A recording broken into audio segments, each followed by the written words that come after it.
Welcome to the Modus Super Series, live from Portsmouth in the UK. We're here at the Modus Live Lounge. It is the last chance saloon for players trying to make it through to Champions Week in Series 9. And we've had a fantastic final week of qualifying action and should have one of the best nights we've ever seen in this venue this evening. Not only because Paul Nicholson and Glenn Durrant are alongside me, but Paul, we've got one of the best Saturday night lineups ever. We couldn't have wished for a better Saturday night to finish things off in the first 12 weeks of Series 9 because you've got so many big hitters. Consequently, it seems like they're all in the same group, but then you've got the most perennial winner in Steve West in the other one. But wherever you look tonight, seriously, quality is wherever you look. Yep, and it's reflected in the audience this evening. Packed house, Glenn, they're going to make a difference as well. Yeah, and they can make a difference. It's a very intimate venue. It's a lovely stage to play, and just standing here looking at it now, and they do make a big difference. They can create a fantastic atmosphere, and yeah, some terrific players on show tonight. I'm expecting a great night. Thanks, guys. Really looking forward to it. Let's show you the Super 6 at the Super Series this evening. Jimmy van Schie was runner-up in the last series. The Dutchman is popular in Pompey, where he's come out on top twice. Can his darts win their hearts once again?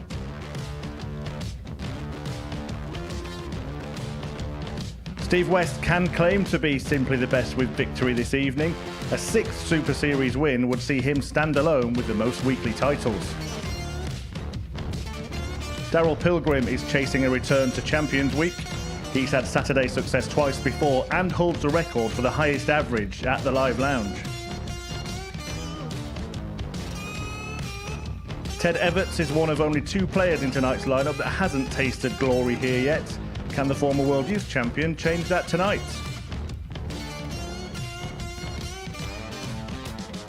Richie Howson may be yet to prevail in Portsmouth despite reaching the final 6 times. The World Seniors Champion of Champions hopes to emulate his TV success here to reach a first Champions Week. Conan Whitehead was the very first Champions Week winner. Can he keep his bid for a second success on track with a fourth glory on this star-studded Saturday? Well, that's who's here. We did tell you it was one of the strongest lineups ever. But let's focus now on how they got here. Starting with Group A earlier this week, Jimmy van Schie won that group, Paul, won it by 6 points in the end. Does that tell the full story? Not even close, because over the first day, Daryl Pilgrim was perfect with 5 wins out of 5. Then it was Jimmy's turn on Tuesday to win 5 from 5. But when we came to round 3 on Wednesday, it all came down to that game between van Schie and Pilgrim. We built it up. When Jimmy won that game, he shot forward and Daryl just lost a little bit of ground towards the end of day 2 and never really recovered, but did rubber stamp a place in Group B quite comfortably. We have seen some really good stuff from van Schie here before. He's got an army of fans now because of his success on the Super Series stage. But is this week the best we've seen from him so far? Yeah, Jimmy van Schie was a precocious young talent. What he's doing right now is he's travelling the country. He's winning loads of titles on the WDF system and finishing like this is what he's doing. He's well known for the big scoring, but the fact he's got that confidence now, he's learning an awful lot about himself. And he puts it down to a lot what he's doing in Holland as well. As he's playing regular in there. He's in a team full of star-studded players. He's just loving the game right now, learning on the job. He goes into this as one of the real big favourites. Yep, certainly does. Group B was really interesting. Again, a really stacked group. That would make a great finals night in itself. But Steve West won it. Daryl Pilgrim second. They both look pretty comfortable. Ted Evetts, so Paul, just sneaking through ahead of Steve Reynolds. Yeah, just getting in there towards the end. Needed a certain amount of legs in his last match just to get his way into a second Saturday night here. But he did what he needed to do. That's the battle on Monday to Friday darts. You've just got to get to Saturday. When we start at 7:30 to 7:45 on a Saturday night, it's a whole different ball game. So well done, Ted, for making it in what is going to be a fantastic Saturday. Steve West, Glenn, has won as many titles on this stage as anybody. What have you made of him this week? It's that strange situation where, one, the players weren't playing great against him, and two, he was just doing enough, which is a sign of his quality. When he needed to, he's getting bullseye finishes like that. But I still think there's plenty left in the locker, and I think the one thing about the Modus Super Series, it feels like a different competition tonight, and maybe, just maybe, we'll see the best of Steve West tonight. Was he even the star of the group, Steve West, or does that go to Daryl Pilgrim? I think with all due respect to Steve, he was able to get the most points, but the flashy moments came from Mr. P, because on Friday he didn't lose many legs at all, and when he was playing well, he was playing better than anybody in that group. But this is the problem with Darrell, isn't it? We've seen it for 2 years in this place. He's had the flashy moments, but he hasn't had the big prize. 3 weekly titles doesn't lie. But the fact is he hasn't been to a Champions League since Series 5, so he has been a bit streaky. Now he's just got to find that extra gear, but more consistently. Right, the most nail-biting group was Group C, Thursday and Friday afternoon. Richie Howson and Conan Whitehead getting through, but it actually went down to the wire between Howson and Adam Lipscomb. That was a dramatic end to that group, wasn't it? This group was all sorts of strange, because Richie Howson was the first person to lose to Hilton Klein, and he'd lost 16 games in a row, and we thought at this point Richie's probably not going to have a very good week this week. But then he won every game after that. He won 8 in a row, and it turns out, in the weirdest way, he needed to win 8 in a row, because in his last match he found himself top of the table. If he'd lost it, he would have finished 3rd. But he was able to win that last match against Lipscomb, and you can see what it meant to him just to make Saturday once again. Yeah, so strangely, Conan Whitehead, who finished 2nd, was actually through more comfortably than the player who finished 1st in Richie Howson. What have you made of Whitehead this week? He's a big guy. He's all about finesse. He holds the dart really, a very long dart, a big 180 hitter. But he can do this at any time when he wants to. I was a little bit in the comms sort of saying, a little bit lackadaisical that he was. I wanted to see a little bit of anger from him, and boy, on day 2 did we get that aggression for him. And I think that's when we see the best from Conan Whitehead. He was up against it at one stage, but when he got on there and he needed to win, he did. He'll love the crowd as well. His family's here tonight. I'm expecting big things from Conan. Should be a fantastic night, but it has already been a fantastic week with plenty of landmark moments. Jimmy Van Schie, for example, won Group A with a leg difference of plus 33. That's the 3rd best in Modus Super Series history. Darrell Pilgrim dropping just 2 legs on both Monday and Friday, both records. Adam Lipscomb not even here, but averaged 115.62, a series record, and Pilgrim throwing 5-ton plus averages this week so far, by the way. That's also a series record. But you mentioned Hilton Klein, first player from Botswana to play here at the Live Lounge. And Paul, he went through that Group A campaign without getting a win.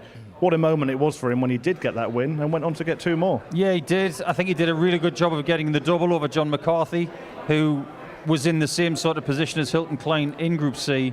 But the importance of having someone here from a new country, when Hilton goes back to his country and he tells everybody about this experience, it's really important that the word of mouth is positive, and it'll be nothing but positive, because in Group C he was smiling from ear to ear, and he lifted his levels and he showed us exactly what he can do. I was really thrilled for him.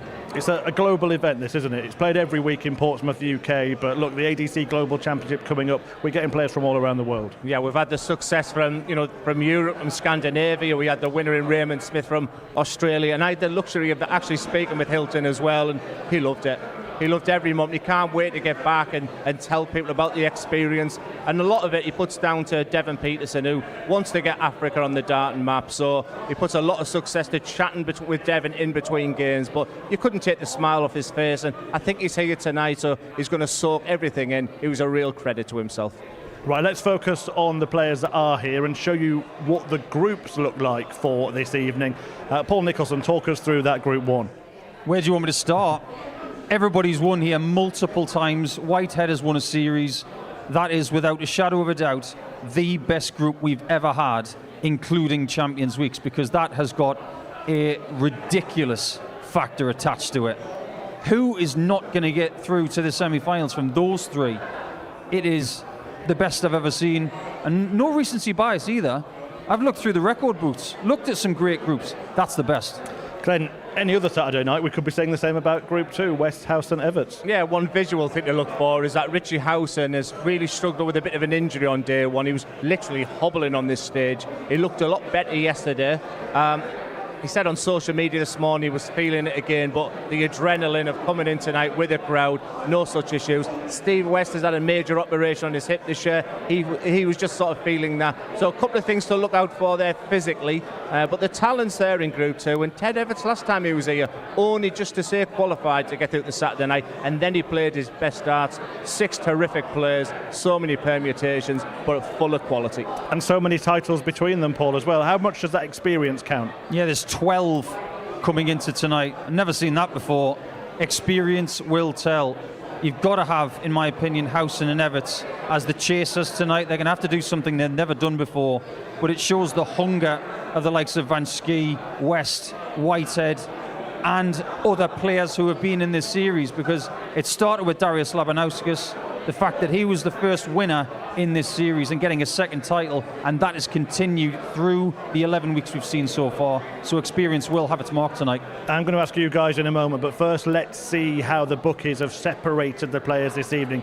They've gone with the runner-up from Series 8, Jimmy Van Schie, as the favourite ahead of Daryl Pilgrim, Steve West 4-1, Ted Evetts 5, Rich Howson 6. The outsider, Conan Whitehead. Now he's going to be in the players' room right now, seeing that for the first time. What will be his reaction to being the outsider? He was, of course, our first ever champion. I think he'll be a little bit disrespected. He'll be angry. It might be a really good thing motivation-wise, but just as a defence of the bookies, it's because of that group that he's in.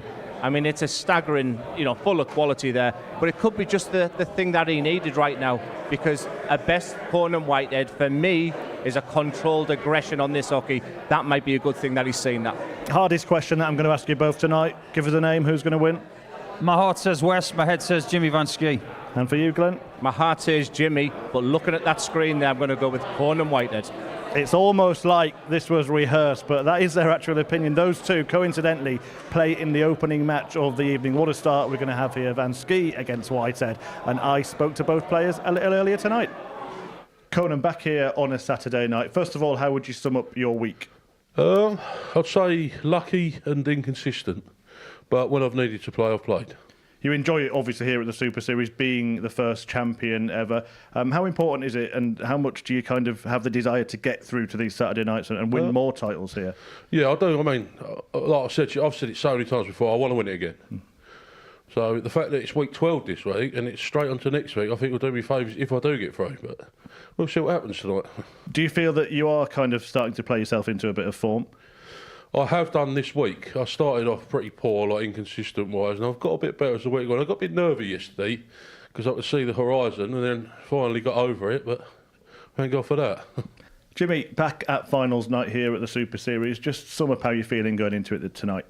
I feel very confident. I had a few days of rest, and I'm looking forward to the night. How much did you enjoy that Group A earlier this week? 'Cause it was really good performances from you. I think it was my best ever Group A campaign. I showed some good patches, some 100+ finishes, of some 100+ averages. With the standard of the players in that group, I'm very happy to come out as first. Nice to have your feet up watching them all battle it out for the last couple of days. Yeah, I've never been in that position before, so I enjoyed the games that I were playing, and it was really tight in both groups, and I enjoyed it.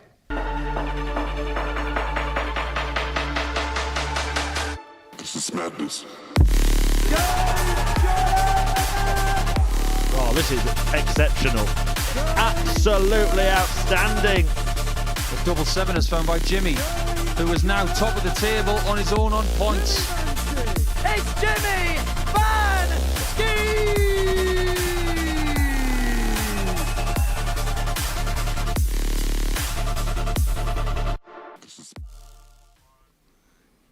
Well, he is ready. The audience are ready here at the Live Lounge in Portsmouth, UK, which has become a home from home for the giant Dutchman, Jimmy Van Schie, runner-up in Series 8 and now looking to go one better. But first he's got to get through to Champions Week again, and to do so, he might have to conquer Conan the Barbarian, the first ever Super Series Champions Week winner. Faces Van Schie in the opening match of this evening's action. Van Schie, of course, 31 years of age, from the Netherlands. Fantastic success he's had on this stage and elsewhere this year. Conan Whitehead looking to return to winning ways. He is determined to join a certain Luke Littler as the only other multiple Modus Super Series champion. Paul Hinks is overseeing the action this evening, the experienced referee on the stage, and talking you through every dart in comms are Glenn Durrant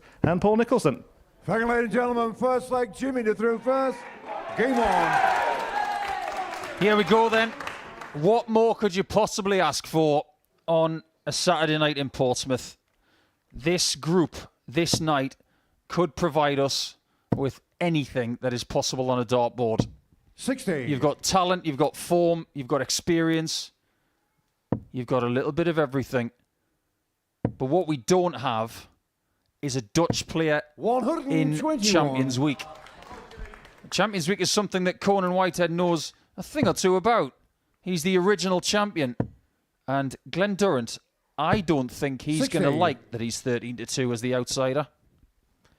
Yeah, good evening, Paul. Good evening, everybody.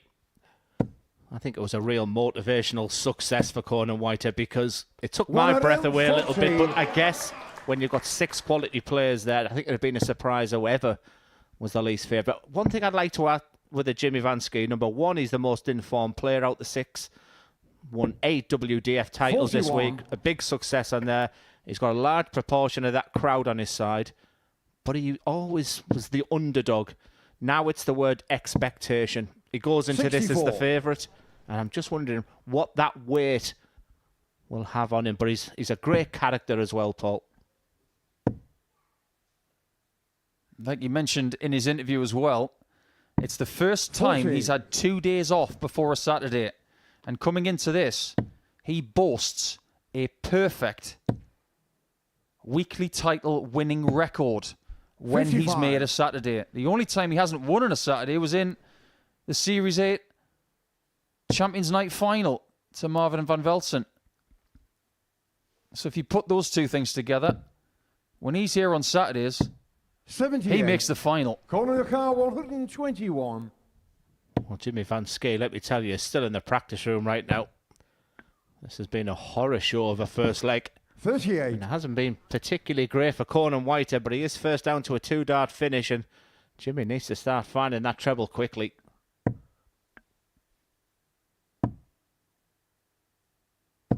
$95. He's got there. Corner car, 83. And crucially, he's under 130 if he gets a go. 99.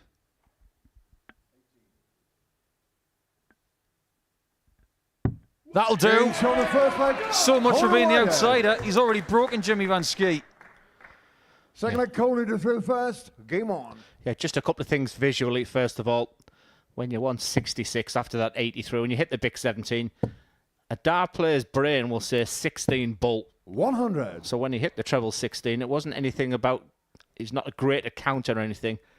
It was just a reminder, a double reminder that it's the double 9 that he needed. But there's a noisy crowd in 97. here. But I tell you what, Paul, they're a knowledgeable crowd. It's silence when the players are throwing. Yeah, sometimes darts is for fun. 140. Tonight is uber serious because that last place in Champions Week is up for grabs, and Champions Week starts 125. in around about 38 hours.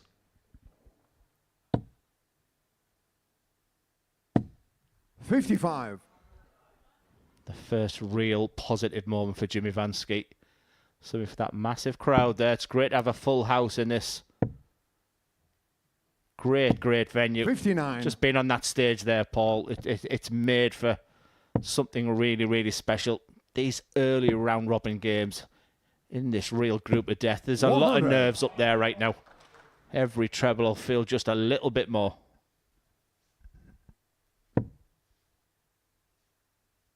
Jimmy's responsibility right now is to get to a finish, and he 40. hasn't done it. Call on your car, 106. He did, I suppose, need to stay on the 20s there. He did have other options. But this is Whitehead again 74. at the outer ring this time. He has the luxury of missing, but you don't think he's going to miss again. Yeah, no real dramas. It's really important for a dart player with Conan right now just to get the 100. throw routine Corner car, correctly. 32. He looks very, very quickly to the hockey there. Was it too quick? That is horrible. Needs to be very far north in the double eight and so precise. Game shot of the second leg. You don't need me to tell you that it's in. My word, that was a great dart. He might not throw a better one all night. Jimmy to throw first. Game on. He'll be hoping he does. Throw plenty like that. 2-0 Whitehead. Yep, they met on Monday morning. And for the first couple of days, it was all so easy for this man in your picture. What a crowd. Conan Whitehead did get some revenge on Wednesday with a 4-2 win. They have met away from the Modus Super Series in January this year. Conan winning a tight game there, so not a great deal to separate them on the statistics. And as Jimmy just finally entered this game. 59. We have got people here tonight who, when they make Saturday night, they have an army. 125. But maybe nobody in 2024 has epitomised bringing their own legion in the last day of a weekly campaign than Jimmy Van Schie. He's starting to warm up now. Yeah, I had a chat with them lads earlier because the appreciation that Jimmy has when he comes over from Holland to England. But what I would like to add, there's a lot of players who just like to hear that one voice, and I think this is motivating Conan. The crowd being on this side, these are really 96. pivotal moments now. 98. Does he stay there? He didn't need to. Oh boy, that's impressive. Whitehead is punching heavily here. Seriously impressive from that man right there, the original Super Series champion.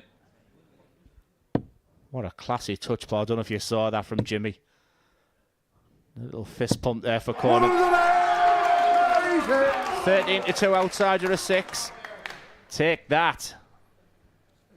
We are 3 and a bit legs into our Saturday night, and already the favourite is in trouble. That's how cutthroat Saturdays can be. He must fight back from here because the last thing he needs 42. is a game in Game 5 against Pilgrim where he needs to win by a massive margin just to get into the semi-finals. Here he comes. 140. Yes, it would take a real champion to bounce back from this, because this is the Conan Whitehead that you don't always see throughout the week when there's no crowd. You're asking in the comms box for just a little bit more from him. 100. He looks totally focused. If he wants motivation, he only needs to look at the back of the room. 140. His family are watching from about 15 metres. Look at this. Van Schie needs to hit this 1-2-1. 123. Jimmy Carr, 121. Forget about that missed single from Whitehead. This is all about 51 and Bull, and he is dug deep on shots like this before on Saturdays. Not this time. Not many people anticipated this, but Conan Whitehead went into this as an outsider, but leaves as a red-hot favourite. What a performance from the Barbarian. Jimmy Van Schie, the sportsman that he is, he will be deflated. He needs to regroup quickly. But for Conan Whitehead, look at that smile. Friendship, respect, and absolute dynamite quality. A brilliant crowd all round, a brilliant performance. As we look at the tail of the tape, Jimmy Van Schie was a bit of a slow burner, but the fact he didn't get a dart at a double tells you about the domination from Conan Whitehead. 96.97, lovely couple of 180s, very fluent on the doubles. What a start. Steve West, Ted Evetts, follow that.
Welcome back to the Modus Super Series, where we just witnessed a stunning start to tonight's action. The crowd silenced as Jimmy Van Schie was whitewashed by the first ever Super Series champion Conan Whitehead in Group 1. But now attention turns to Group 2, where Steve West and Ted Evetts are about to go head-to-head. I spoke to both earlier, starting with Ted, and asked him how much he desires winning on the Super Series stage for the first time. Yeah, hopefully it'll be the first time I can pick a trophy up for a while. I haven't won one of these weeks yet, and I feel like it's frustrating. I know I can win one of these, just trying to get over that line and find that winning feeling back. Yeah, and you're in a group tonight, well, in a lineup tonight where nearly everybody else has won. In fact, multiple times, only you and Richie Howson haven't. Is there any kind of advantage with them guys having that experience before? I wouldn't necessarily say an advantage, because, I mean, they've probably played it a lot more than I have. I mean, I think this is my 5th week that I've done throughout this year. One of them was a double trouble week, so obviously it would have been nice to have had that, but it also doesn't really count, in my opinion, towards a normal week win. So I wouldn't say it does, but at the same time, they've had that winning feeling probably this year where I haven't. Steve, back here at finals night. First of all, just tell us how you felt the last couple of nights, how you feel it's gone for you. If I'm honest, the darts was pretty average, and I've got away with winning a few games, obviously, as we've seen. But, you know, there's room for improvement, and I need to go and work on that, and hopefully it goes a little bit better tonight. You've had some fantastic moments on this stage. What would it mean to you to get through to yet another Champions Week? Well, it means a lot, because obviously, you know, as I qualified for one and I had to miss one through injury and stuff, so to get another one would be, you know, quite important to me. Yeah, Steve West has had some incredible moments on this stage, none more so than his last win. Very emotional, a week after he was wed also, some time after he was out with that injury for a long time. But West is back and he's looking to be the best once again. If he wins here, he will stand alone as the winner with the most titles. 5 will become 6. He'll go ahead of Andreas Harrison and he'll be back at Champions Week once more. Ted Evetts, though, standing in his way, a very good player in his own right. The former World Youth Champion, of course, looking for a first Saturday night success at the Super Series. And I will hand you back to Glenn and Paul. Thanks, Murph. So many different ways of trying to figure out who's going to win tonight, but that first game has got us all a bit dizzy. Because fair play to Conan Whitehead, who has thrown this whole thing into chaos. Hang on, ladies and gentlemen, first leg, Steve to throw first. Game on. But that is Group 1. This is Group 2. West, Howson and Evetts have got to take care of their own business. And they've got to let Group 1 do their thing. And then the respective winners will clash in the semi-finals. Glenn, does it make any difference that Steve West has won a week 12 before? Because he's the only person here tonight who's done that. I like statistics. 93. I mean, some players just brush them things aside. I think if you'd have asked me the question about Ted Evetts, he'd use that as a real positive for him. I don't get 95. The sense that Steve worries about numbers and qualification dates. I think maybe that's a question for geeks like myself and Ted Evetts. But you know, anything that's a positive, you know, I would use that. And I'm just wondering what the 60. reaction is from these two after that incredible start by Conan Whitehead. The crowd almost looks stunned. 140. It's almost like they're watching 2 different tournaments. The Group 1 tournament, then the Group 2 tournament, and then the semi-finals. That's where things really do ramp up. 134. Somewhere between, say, 9:30 and 9:45 tonight local time. And wherever you are tuning in from, thank you for your company, because you're in for a treat here this evening. 93. West is first to a finish. Yeah, and if you've been with us all week, just echo the thoughts there of Paul, because this is the second. They have played each other twice already. So a couple of wins for Steve West. And this would be the ideal start. Here's a decision to make. I don't have a problem with that. He's got a problem with that. 52. Because Evetts has a chance to do exactly what Whitehead did in his first leg, which is break his opponent's throw. And let me tell you, this is the hours that this man puts Game into on the practice first leg. with finishing 10 like minutes. that. I talk about the word role play. It's so Second leg, important. Ted, you through first. You practice and practice on. that type of finish for when you get a moment in front of a fantastic crowd against a great player. It almost becomes automatic. Great start from Evetts. This whole thing as well, that 100. getting to Saturday is one thing. Winning on a Saturday is another. Everybody here tonight has got a very good record of making Saturdays from the weeks they've played. 131. For example, Conan Whitehead has now made 8 Saturdays in qualifying weeks like this from 10 attempts. Ted is now 50-50, which is actually the worst ratio of anybody here 57. tonight of making Saturdays. He's 2 from 4, and that tells you how good the company is here tonight. Yeah, the best I've seen Ted Evetts play, Paul, has been on a Saturday night. 45. His biggest problem is, qualification. No such problem as Steve West. I mean, if I said to you, again, if you haven't been with us this week, he won with his B game. He played 8, won 7, and I never once really saw the best from Steve. My evaluation 59. of what I'd witnessed is that Steve West is saving his best for Saturday night. I am still waiting for that frenzied, fast-paced, incredible quality that he possesses.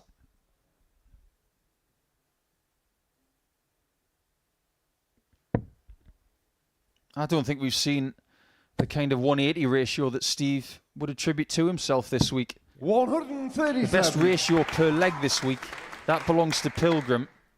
He's averaging 0.56 180s per match. 140. Technical 148. Nobody's done that well this week. But West is on a finish that he can take now that he has a chance. You'll always see Steve West, even if it was played in a sauna, blowing on his fingers. 100. The importance of just Senior keeping those car, fingers 85. really warm. You could just see him in the background. Ted sat pretty. It's the bullseye for West. 50. He did take a little bit of time Technical to get going on 48. Friday night. Evetts is looking to consolidate right here on double 16.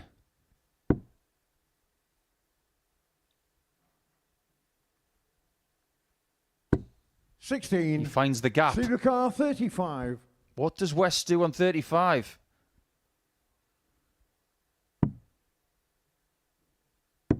That's what he Game show, does. Second leg, Steve West. He hangs on, and he's been doing very well at that this week. Third leg, Steve to throw first. Game on. Yeah, as a dart player, personally, I would be aiming for the wide of the 19 of the 3.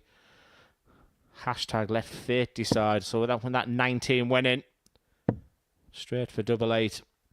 Missed 100. opportunity there for Evetts. Yeah, Ted's conversion rate on doubles this week is the worst of any player here on Saturday night. Just a shade under 31.5%. One of the reasons why 96. West is here is because his timing of shots was so good. He only lost 1 game in Group B with an average just under 86. 95. But his doubles were just a shade under 39%. That was good enough. Yes, this was in 2020. This was a match in the PDC at the Players' Championships. The only game that Ted Evetts has beaten 96.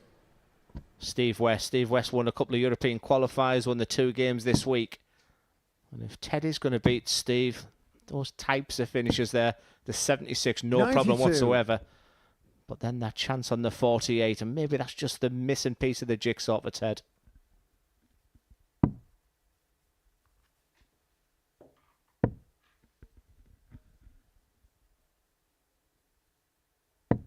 I think these guys are going to be very happy that they're in Group 2 because the atmosphere in here is very different to the one that we heard in Group number 1, and that's exactly what West was looking for. I think that's a great point, actually, Paul, and more aimed at Steve. I think on Thursday night, I sort of said the one thing that frustrates me with Steve, sometimes he can let something in the crowd bother him, whereas we witnessed 83. Whitehead use it as a Supercar motivation. 40. He can to be to the hindrance of West. He went 1-0 down in this game. No score. Oh, my. Supercar 167. You throw that dart at that marker 50 times, about 40 to 45 times it goes in. I think the bright side is he is coming back for that same double. Supercar 40. Yeah, there was nothing wrong with the trajectory of the dart. Game show Just getting a little bit nervy there, wasn't it? But Steve West using all the experience. Fourth Ted is A through guy that first. seems to Game have on. been on the circuit for a long, long time, from the BDO days. He was from his PDC days. He's been in TV majors. In the PDC, he's reached the quarterfinals a couple of times at the European Championships, and he had a fantastic run in 2018 at the UK Open where he reached the quarterfinals. So he's got a fantastic CV. But what he'd do for a title here at the Modus Super Series, Paul? 100. It's one of the only things that's missing. He's actually won a title with that guy right there. Darts for Fun. He's going to be with Steve tomorrow at the Influencer Champions event. Stay tuned to the 99. Super Series channel in the next 12 to 15 hours when that gets cracking tomorrow afternoon. Going to be a great day of darts. 140. And West did win the pairs with Darts for Fun the last time we had an event. So that's just another thing he's won on the stage. Only one winners tomorrow, though. Actually, I play Ted Evetts, so you can stop that. 140. Just see Steve West. He's just keeping his head down. He looks really determined tonight. I'm liking the body language of Steve. I'm liking 91. the fact he's not letting things get to him. He's not getting embroiled with the audience. Good signs here for West. We have seen a 170 finish this week. It came from John McCarthy of Ireland. 140. Definitely his weekly highlight. Stay there. 85. He can only hold the score. 64. It was 48, the one that he missed, but it's the same segment of the body for Ted Evetts. Is he going to leave double 16? It was his Achilles heel in leg 2. 48. Steve Lucar 85. They are the fine margins. And against the seasoned campaigners he's got in his group, can he afford to miss things like that? It's the bull again. 51. Ted Lucar 16. Pinged that with real aplomb in the group stage. He'll be disappointed, scratching his head there. This must go for Ted. And Julie does. Fourth leg. Ted Evetts. We're level after 4. Fifth leg, Steve to throw first. Game on. The interview with Ted earlier was very insightful. He didn't give a great deal away, but 60. certain words that were used, I would like to. That's what he said about winning on a Saturday night. He feels that he's good enough to win a Saturday night, but I guarantee you this, if he was to win tonight, 93. it's almost like he's won 1.5 weekly titles. He's not using them, I promise you. Steve West can throw 180s with things like that. 96. Yes, I'm led to believe that that's what he's using tomorrow in the influencer event. There he is, acclimatised himself here. Yeah, because of the quality of the field tonight. 100. Tonight it's just got a little bit of extra seasoning on it. Because you can forever say, I won a week 12 with all of these guys here. It's a bit like 58. getting a victory at a major championship in a certain game and saying, well, I beat this guy or this person. Well, if West was going to rank what he's done in his career, his record here is close to the top. But let's not forget that he's beaten 58. Michael Van Gerwen at the Europeans in the last 16, and he was the last ever player to beat Phil Taylor at the World Grand Prix. That is top. Yeah, what also is top 40. is the resume of Ted Evetts, the World Youth Champion in 2021. 14 times Development Tour winner. He's won on the Challenge Tour, so he's been a professional player for a long time. He's been on that platform. He's just at that crossroads right now. 96. We felt he'd been maybe just experimenting with his throw. Like I said, a 27-year-old, a real student of the game. 44. Two fascinating characters. Car 154. Got some time to work with here. This game has already gone backwards and forwards. Evetts led, then West led. From this 65. position, flip a coin.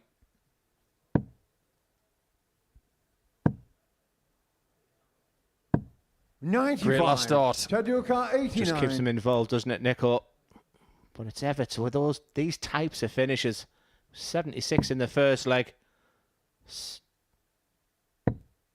Double 5 it's going to be to take a lead. Break a throw. It was a big dart. 84. Just wasn't up for the Car challenge. 108.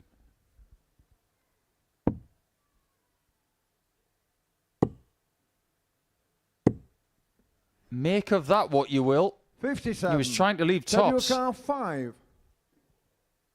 It didn't work out. And Evetts has got something very ugly indeed. But it's just as valuable as something prettier. Double 1.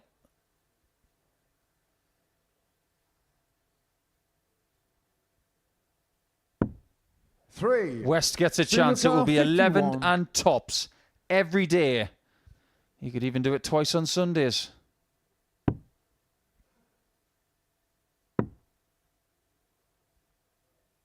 He's been pinching legs all week. And there's just another example of it. 6 led Ted to through first. Game on. I think that's fantastic analysis there, Paul, because that's exactly what he's been doing. In my mind, when he was going for that last dart with it in hand at that tops, out the 6 players that's here, he's the one that you'd want to hit tops, and that will 60. hurt Ted Evetts. Can he respond in this leg? I'm not so sure. Well, Steve's had his hand in the cookie jar for about 2.5 days now. But he's still hungry, and he wants more biscuits. And people can't stop him getting close to the cookie jar. That's the problem. If you don't want him to pinch legs off you, take your chances. Because he will have you for dinner if you keep letting him have chances. Fair play to Evetts, though. I doubted that he could bounce back after those missed darts at a double. 140. These round-robin games, Paul, I think we see absolutely everything of the skills, abilities and attributes that these players have, because when you add into the mixing pot the tension, the anxiety that your body will feel, one thing you don't want to do is the excitement all day of being here on a Saturday night. 97. And then to lose that first game. But Steve West is 6 darts away from victory. 49. Oh no, that doesn't leave a finish. Do we have more twists ahead of us? Here at the Modus Super Series, you've got to be a darting decathlete. You've got to go through the marathon sometimes of Group A, then a slightly shorter group on Thursday and Friday, and then it's a sprint 98. on a Saturday. Yeah, just working his plan out there, Ted. It was the right decision. What a setup player. What a player. 137. I tell you what, in these types of situations, scenarios, on that stage, is there anyone better than Steve West? He's still searching for his A+ game. And Ted Evetts has had opportunities in this match, and this is the biggest opportunity of them all. 90. The fine margins. 40. He's 2 from 9 on the doubles. But so many opportunities for legs. He pays the ultimate price as West wins again. And he still has only lost 1 match this week. With that 4-2 victory, he finds his way to 2 points in Group 2. And West will have to wait until Game 6 against Richie Howson to see what else he needs to do to progress. If he wins both of the games in the group, he will win the group, of course, and have the darts in the semi-finals. But Evetts has got a lot to do when he returns against Howson in Game 4. But before that, we go back to the volumized group, where now it's Conan Whitehead trying to win Group 1 at the expense of Daryl Pilgrim.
Well, Daryl Pilgrim has played some excellent darts this week at the Modus Super Series. He's one of the players that has given the most highlights here historically, and he's given plenty of those this week. 5 ton-plus averages over the course of the week, and maybe he could add a few more tonight. He's got a tough start ahead of him against Conan Whitehead. Wouldn't have known when I spoke to him earlier that he would be playing a player who's already won 4-0, but Pilgrim is pretty happy with the darts he's been playing, as described earlier tonight. Yeah, I've played some very good darts. I've had the odd ropey one, but other than that, it's been pretty good. 5 ton-plus averages over the course of the week as well. You're a man who's got quite a few records here at the Super Series, so you've got a good affinity with this tournament, haven't you? Yeah, I mean, I was just determined to make Saturday night again. After last time missing out for the first time, I really wanted to make sure I was back on Saturday. And what a Saturday night it is to be part of. It's kind of been billed as one of the best lineups we've ever had. Do you see it the same way? Oh, yeah, definitely. We were just talking out there how many weekly wins. There's about 10 between us at least. There's almost a whole series worth of weekly wins.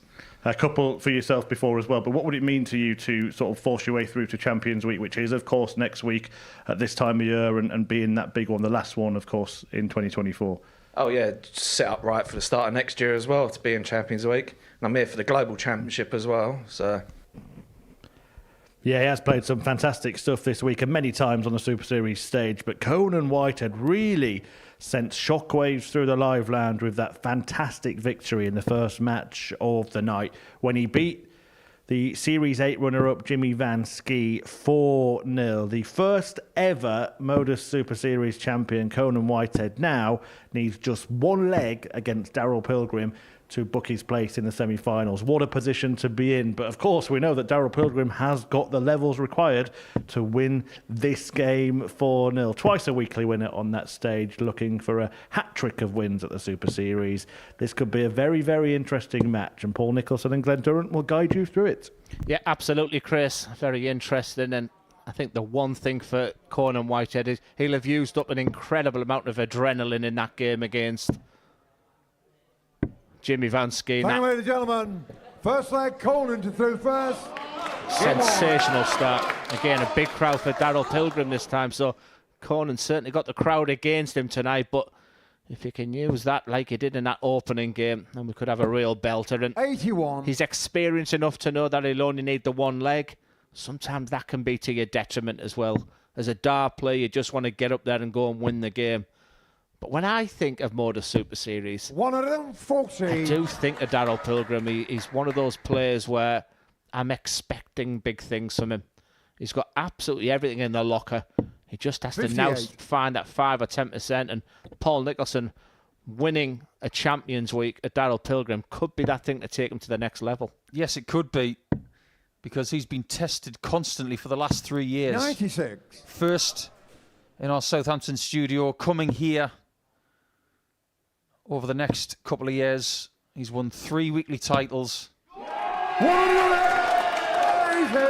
But he's up against someone who he has faced on a Champions Night before. And on that night, Whitehead won. 133.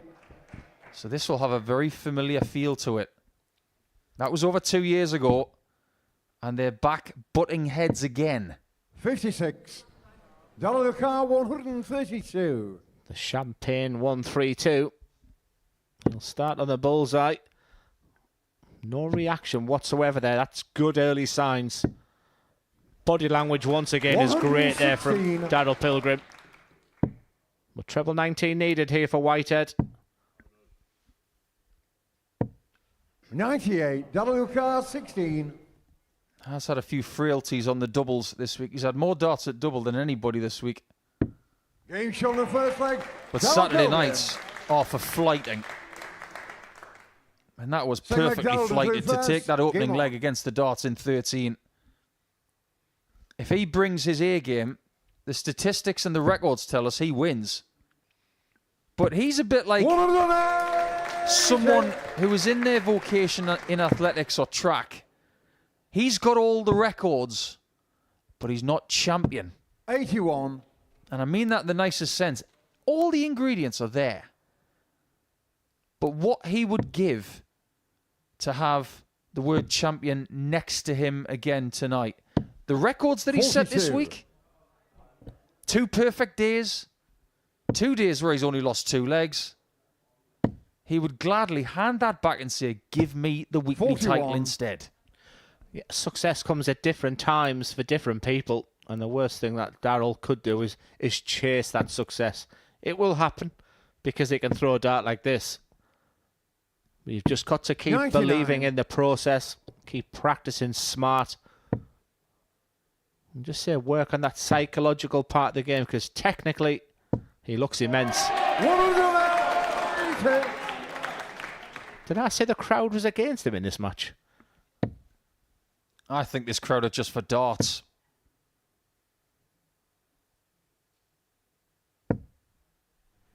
Just a ton for Pilgrim, but he's still on a 2-digit number after 12 again. We do have a situation where a 9-dart shootout could happen in this group. That would have to be via a 4-0 win for Pilgrim. Double top with lots in the way. 40. Corner your car 102. When the questions are being asked for Conan, he's had the answers. Is the answer double 16? 70. He knows that was a dart to 40. qualify, to take the pressure off. Double 10 for Mr. P.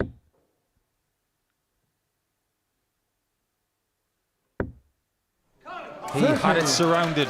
So Whitehead for the semi-finals. Double 8. Oh, he's got it too late.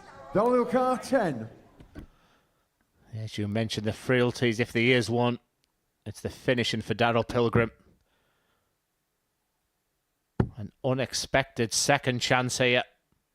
Game shot on the second leg. And a couple of things I'm thinking. One, the relief for Daryl Pilgrim, but two, Conan Whitehead just needing that one leg. He might just be thinking, and I'm also wondering about this crowd. They're all on Conan's side because the biggest loser here right now is Jimmy Van Schie, because a big win here for Daryl Pilgrim. It's going to be extremely difficult for Jimmy to then qualify. 82. Yes, so Pilgrim beats Whitehead 4-0 or 4-1. Or 4-2, for that matter. 60. Van Schie would need to beat Pilgrim 4-0 to have any chance. Talk about having his back against the wall. That's almost impossible to do because you'd expect him to ping an 11 or a 12 at any time. 58. Big sharp and take a breath there from Conan. He's 20 ahead plus these. A big 180 hitter in his own right. 100. He's just staying ahead here. We've had 3 180s in this match already. Well, that's we're about to see the fourth. Let's put it into perspective, shall we? As we might get another. There you go. There's another one. So that's Pilgrim's second of the night. He's now got 43 for the week. He has got 57. 20 more than Whitehead, and he's played 2 fewer games. Actually 3, because this is his first and Conan's second. It is ridiculous. 100. Everything about the throw there are like just the mechanics of the arm doing the work. And Conan Whitehead on throw here. 92. Daryl 81. These are big nervy moments for Conan right now because if this 81 goes, Daryl will be serving out for a 4-0 win. What do you do here? Is it 25 and bull? What a marker that is for the bullseye. 56. Well, if he had his decision, Paul, same one again for, he's gone aggressive. And Conan Whitehead is the first player through to the semi-finals tonight. And listen to that response. Game on. Who has Conan brought with him tonight? He's been on the blower over the last couple of days saying to the Conan Whitehead Mafia, that Van Schie fella's here. 97. There's no way I'm letting his army drown you guys out. Get some tickets, will you? They've all responded. 100. Yeah, it's a great crowd in a sense that, let me tell you, we've got the best seat in the house here, and it's silent when the players are throwing.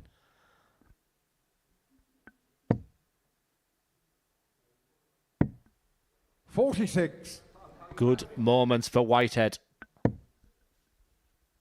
Now that he's got that leg, he is now fully focused on just getting the win. So he's got the darts in the semi-finals.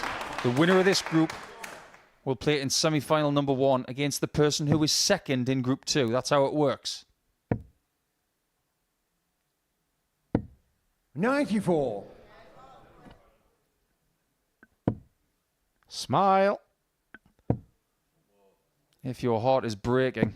85. Nobody's heart is breaking right now, apart from Jimmy Van Schie. Yeah, just a reminder of victory for Conan White in this game. Then we'd have a straight shootout. Pilgrim v Van Schie. Yes, please. That's what Jimmy wants.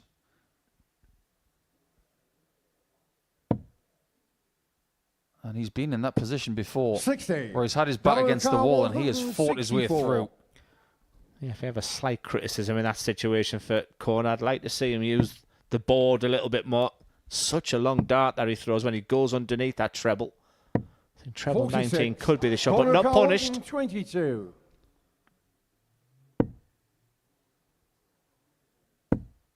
Double 7. 108. Now the 18s might come into play here for Pilgrim, 118. but only if he gets the first dart right. Which he doesn't.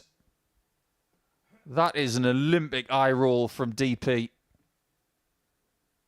Because he despises not having a shot at a double in that spot.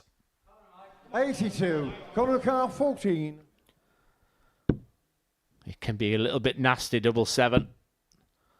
It's very difficult now. Can he get over the garden gate? Game Yes, he seven. can. What a dart of the night. And I'm telling you, Paul, Corner to through first. Game on. I don't think that's the Whitehead massive shouting right now. I think that Jimmy Van Schie are getting right behind Corn and Whitehead because they know the situation. A victory for Corn and Whitehead 43. then brings Jimmy back into the equation. That makes a lot of sense. That's because I'm from Middlesbrough and you're from Newcastle. 99. We'll move swiftly on to that a little bit later. That one's in the memory bank for later. Good luck tomorrow, by the way. Was that a blind one there? My head went back thinking of tomorrow. The way that Whitehead's feeling right now, he'll feel he can hit 180s backwards. 96. Do you think that slide of him being the 6th favourite out of 6 people, do you think that could be the thing that's making him play like this? Oh, well, I think pride first and foremost. Desire coming shortly after that.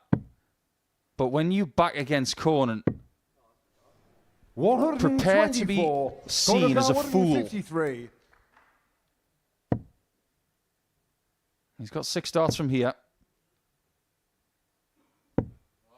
37. And his preferred treble 18 switch does not come up trumps this time. Yeah, that's a seriously big error because he had total control of this leg. But the power scoring, the belief from 40. Pilgrim, Corner just count 116. it just looks like it's been sucked out of him. Tops. He's got the lead. And Jimmy Van Schie right now is a very happy man. But he'll be even happier if Whitehead finishes the job. I'm probably thinking, Conan's thinking, I can't believe I've got all this support tonight. 100. When the realisation is they're probably doing this for Jimmy. Maybe they've got half and half scarves. 45. One half for Jimmy, one half for Conan. Never a fan of that. Never get that. Yeah, same here. If I'd have the red of Middlesbrough and the black of Newcastle, it just wouldn't happen, would it? Oh, you're going to mention tomorrow now. Damn. 82. I have got no licence to talk about football after Palace nicked a point today. I'm sure Pilgrim is happy about that, but he is not happy about this 125. situation, I can guarantee you that. Well, he's still got the dart. It's about just trying to just gather your thoughts right now because everything was going so right for Pilgrim. That's where panic can set in. 140. And that's a classy response from Pilgrim. I always think a 1-5-1 with Jimmy Van Schie. Look what Conan Whitehead has just left. Because if that goes, Van Schie is back in this. Sometimes you've got to be careful what you wish for. 39. Because Whitehead winning this 151. match brings Van Schie back into play. Later on, he might bite him if they meet again. 63 scored, leaves 88. That leaves 28. Pilgrim needs this if he wants to stay in this match. He's not going to get it, so Whitehead, this incredible Group 1, 56. might have a shootout game in Game 5. What a performance from Conan Whitehead tonight from 2-0 down. Conan Whitehead plays 2, wins 2 in the group of death. And Daryl Pilgrim needs to gather his thoughts quickly. Look at the response from this wonderful crowd. And the big winner has been Conan Whitehead. Remember, he was 13-2 to win tonight. The 6th favourite out of 6 players. Pilgrim looked shell-shocked. Conan Whitehead saw that winning line and he sprinted his way through. The 1-1-6 in leg 5 was a big deciding factor in that. What a night so far to Conan Whitehead, and he becomes the first player in the semi-finals. And Group 1, the second one, will be a decider between Pilgrim and Van Schie. That will come after the next game, because up next is Ted Evetts and Richie Howson.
Welcome back to the Modus Super Series, where Richie Howson is the last of the 6 Week 12 finalists to get his campaign underway on finals night. He's actually been to finals night 6 times before, but yet to lift the trophy at the end of a Saturday session. Can he change that this evening? We're going to find out. If he wins against Ted Evetts, he will be through to the semi-finals. Here's what he had to say a little earlier on. Richie, back here on finals. Now, talk us through that dramatic finale to Group C, first of all. Yeah, it was pretty nerve-wracking, Chris, to be honest with you. We didn't really know the full situation right at the end of it. And you've just got to think to yourself, just go out and try and win that last game to get through. And luckily I got over the line against Adam. You had a really good run of playing well, and then you mentioned yourself in those last two matches, wasn't quite the same standard, but was it pleasing for you that you managed to pull out the big shots at the right times? Yeah, I'll be honest with you. I mean, I think everybody gets a little bit nervous, but I'm pretty good at keeping me cool up there. Playing Hilton, I just went to pieces at the end there, and I was really struggling, and I managed to have a 96 out to get it back to 3-all. And then the last leg, I went 180, 138, and 138, and took out the top. So I pulled it out when I needed to, but it was really nerve-wracking. I don't know what happened to me there. Yeah, it could have been Adam Lipscomb stood on that stage in his hometown and went down to that straight shootout between himself and Lipscomb. But tonight, Richie Howson's got a bit of insurance already that after that defeat to Steve West for Ted Evetts in his opening match. However, Super Ted can turn things around here. A victory for him keeps him in the hunt. In fact, a win of 4-0 or 4-1 will see the 27-year-old go through to the semi-finals himself and equal his best run on the live lounge stage. As for Richie Howson, as mentioned, half a dozen times he's played here in the finals night, and maybe the World Seniors story would be good inspiration for him. Kept getting through to the latter stages and finals, finally had that win at the Champion of Champions in Blackpool earlier this year. Well, the Owl will be flying high at the end of this evening. A win, and he goes through, takes Steve West with him, and guiding you through the action in this one, it's back to Paul and Glenn. Thanks, Murph. It's a nice position to be in if you're Richie Howson, gracing the hockey for the first time tonight, and knowing that if you win your match, you're going to be through with a game to spare. Game on. But now Evetts is on the chopping block. Nobody has been eliminated yet, but if he loses, he will be out of the door before anybody else from the practice room. What does he need to improve on from his first game against West to get the result here against Richie, Glenn? Yeah, exactly. Something that you highlighted earlier. He's getting the opportunities, and in the end, doubles could be a real deciding factor tonight. But what I would say, and what I did say to you off air, Paul, two of the most likeable dart players you will ever see. I mean, Ted is just... He'll have time for any player. Loves talking darts. And Richie Howson just hasn't got a bad bone in his body. GG Mathers. Just call him G now. He's lost 60 kilos as GG. 45. Seeing him back here at the Live Lounge in Portsmouth has brightened this place up even more this evening. He's en route to Alexandra Palace. And he just had to come back here. Somewhere where he spent a lot of time when he was on the Pro Tour. GG, it's great to see you. All the very best at the Palace as well. We can only just see him these days. Lost 14 stone in a day. Oh, that's really good from Howson. He's showing that limp again tonight, which he had on Thursday.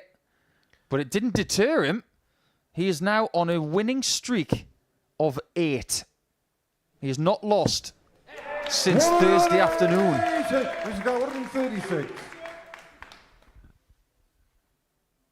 Yeah, beautiful start from both here.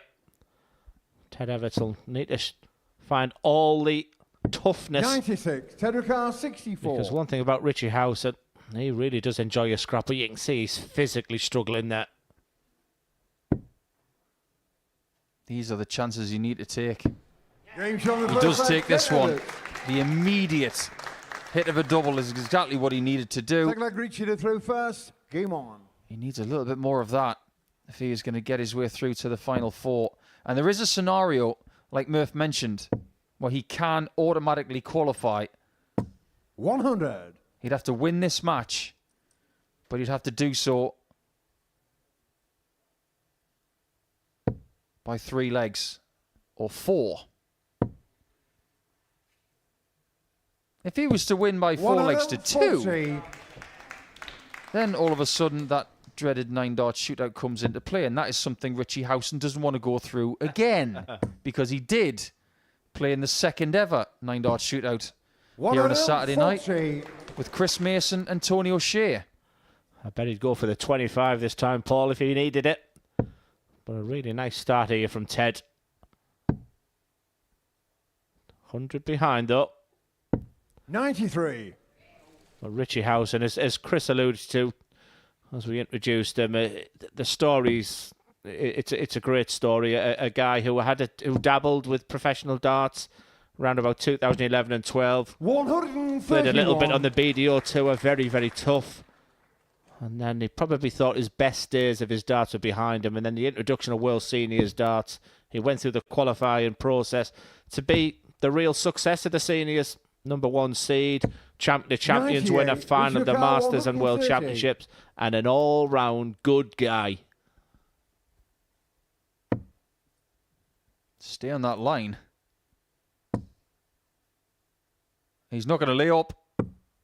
81. He's paying a huge amount of respect to Evetts there by not leaving himself double 16 or double top. He thinks Evetts might even have a chance of getting this.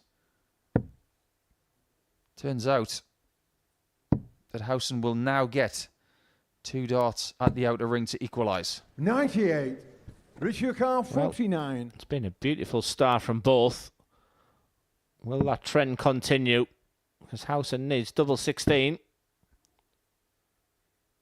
I don't know about you, Paul. No score. But I associate Richie Howson with tops. And I was looking at 9 tops and he went the 16s route. Unless I've missed something about his game. Chance for Evetts. He's got that treble 16 again. Double 6. More fine margins. Richie Carr, 49. That has been the issue for Ted Evetts. The well-thrown darts, he's sticking with the same strategy. And it works in the end. The second leg, Richie Howson. We are 1-1 after 2 quality legs, but once again, third leg, Ted through first. Game on. Is the conclusion for Ted Evetts going to be missed opportunity? His first game, he had 9 darts at a double. Only hit 2 of them. 96. But the majority of those misses, they were very, very close, in very close legs. In this one, he's already had 3 darts at a double. 140. That scenario of getting through automatically, as it turns out, with Conan Whitehead into the semi-finals, because he's through already. 96. He needs to win the rest of the legs without letting Howson get one. If Howson gets one more, 81. All Evetts can do is win the match and then pray that the right result happens in game 6. Should start downstairs, and does. He'll stay there. If he'd hit the treble 19 there, he'd have gone the bullseye, so good board management. 136. 2 trebles, he'll take that on throw, ton ahead.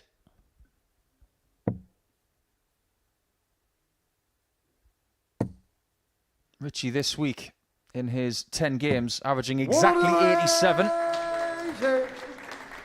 Doubles, 37.5%. It's all very competent. But he has not won on a Saturday night yet, just like Ted. They're the only 2 who haven't yet. It will be some story if one of these guys win. 100. Because everybody's talking about all the other people who have already done it.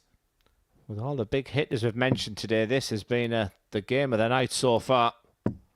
It was tops to take the lead. 80. And once again, Paul, you asked me at the beginning of this match, and I said it's down to this type of finish for Evetts. You could even start on treble 16 again. He hasn't missed it yet.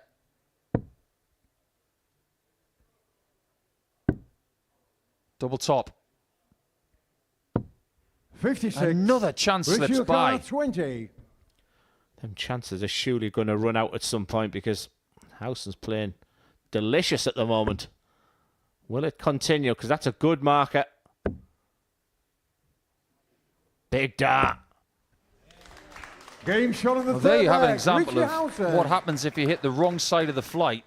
Fourth leg, Richie to throw And what first. happens if you hit the Game right on. side of the flight? Or should I say, the correct side. For Howson, it was the left side. And he's now got the break of throw to take the lead in this very good contest. He is not in the mood to take his foot off the gas. 140. Quality averages after 3 legs. But it's a tale of missed opportunity so far for Super Ted. 84. He'll never give up. But this has been Howson's best performance of the week so far. He looks in fine fettle. 100. Richie's had qualifying weeks where he's dominated. And then he's come to Saturday and everything has felt different. He's fallen in the group stages before. He has not won on a Saturday out of 6 attempts. That doesn't sit well with him. But maybe having a somewhat unusual qualifying route where he has been extra battle-hardened because of that ridiculous Group C situation, maybe he's more prepared for this than ever before. Yeah, Group C was my favourite group of the week, that I won't lie. And the fact that Conan's playing so well here, Richie Howson's playing so well, maybe the winner of tonight will come from that Group C. Now, the last game that Richie played against Adam Lipscomb, he was starting that game at the top of the table. He won the game, he wins the group. He did win the group. But if he'd lost it, he would have been third. The Howson family and the West family sat together. 139. Now, does Evetts get another chance? 64. Or does Howson close the door before he even gets a look at 78? The averages are identical at the moment. But the scoreline is far from that. Leg. Richie Howson. That's how to do it, Ted. Because when Richie Howson game on. had the opportunity with one dart in hand, he pinged it. And that's been the issue for that man in your picture.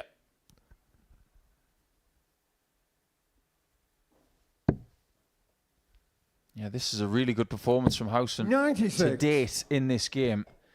This is his best performance of the week. But when you get yourself on a roll of not losing, winning becomes addictive. 140.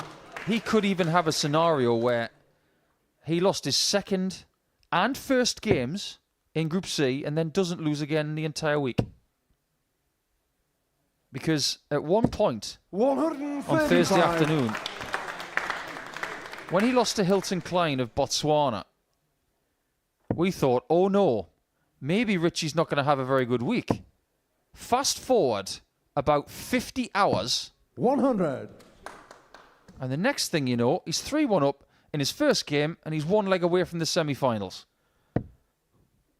If you'd have said to Ted Evetts as he walked on that stage, after 4 legs you're going to be averaging, I'm going to wait a second, 140. you're going to be averaging 105, would you take that?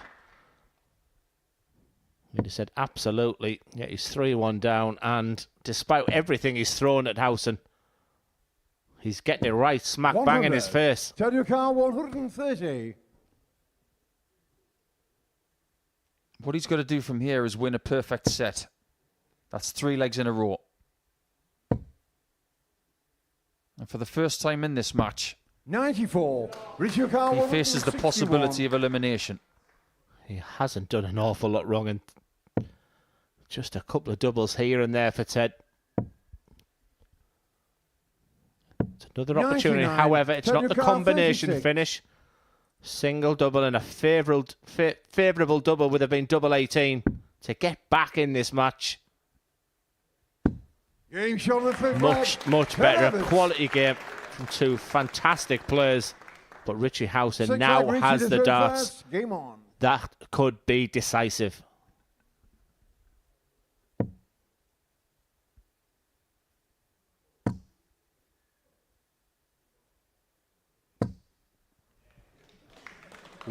This is what you mentally prepare for when you're going into any tournament. You do have to say to yourself, when you're in your practice room at home, or maybe even practicing with a friend, 40. It's what you say to yourself before a leg starts that could be crucial. If I were in Ted's shoes, I would say, if I don't break, I'm gone. And then the next thing you say has got to be positive. You don't say, oh no, what about this?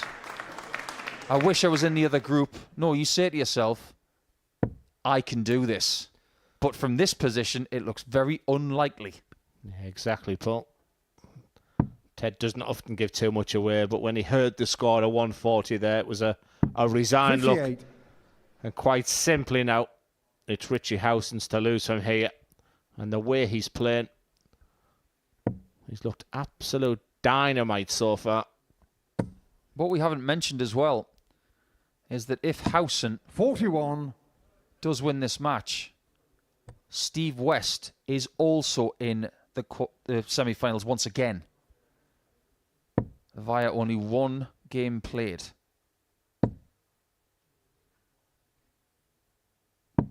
$97. It's not enough. Yeah, Howson, if he stays straight, wins this match. One treble would be my thought process here. That's awkward with the way he throws the dart, but he has that 60. way of dealing with that understacker, but it's no dramas. Ted will start downstairs in the 19s on 306, but needs a couple of trebles. Not enough, Ted. 58. Richie's now got the Richie luxury of O'Connor, another 120. trebleless visit to set up a 2-dart chance for the match. He can find the right half of the 60 here. Was that a gamble worth 40. taking, I wonder? I'm not sure it was. Yeah, you're thinking like I am, Paul. 60 wouldn't have been the end of the world at that point. Would have left a 2-dart. That's nice. He's just looking over to his partner there. They play a great part, but a harder Ted's try. And you can tell he's trying now because when he's missing, he's going low. That's just the tightening of the arm, the overthinking. Why has this all 56. gone wrong? Richie Shake of the O'Connor, head. 80. House and chance after chance. Evetts has been under so much pressure in this game, but Howson has managed this situation perfectly. 60. He'll return for double 10. I don't know if there's still going to be one more twist there because Ted has not been in this leg at all. There's that dart. A wry smile because, you know, it's just going under.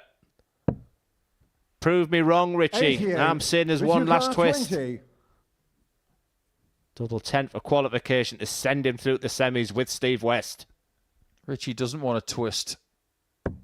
He wants to shout. And shout he does. Because the Owl is into the semi-finals and he takes Steve West with him. Ted Evetts is the first person eliminated from the Week 12 finals. He loses both of his group games. And Richie Howson is going to be very happy that he's going to have another opportunity to get that first elusive weekly title in what looks on paper as a very close game. But Richie managed it just a little bit better towards the end. And he wins that one by 4 legs to 2.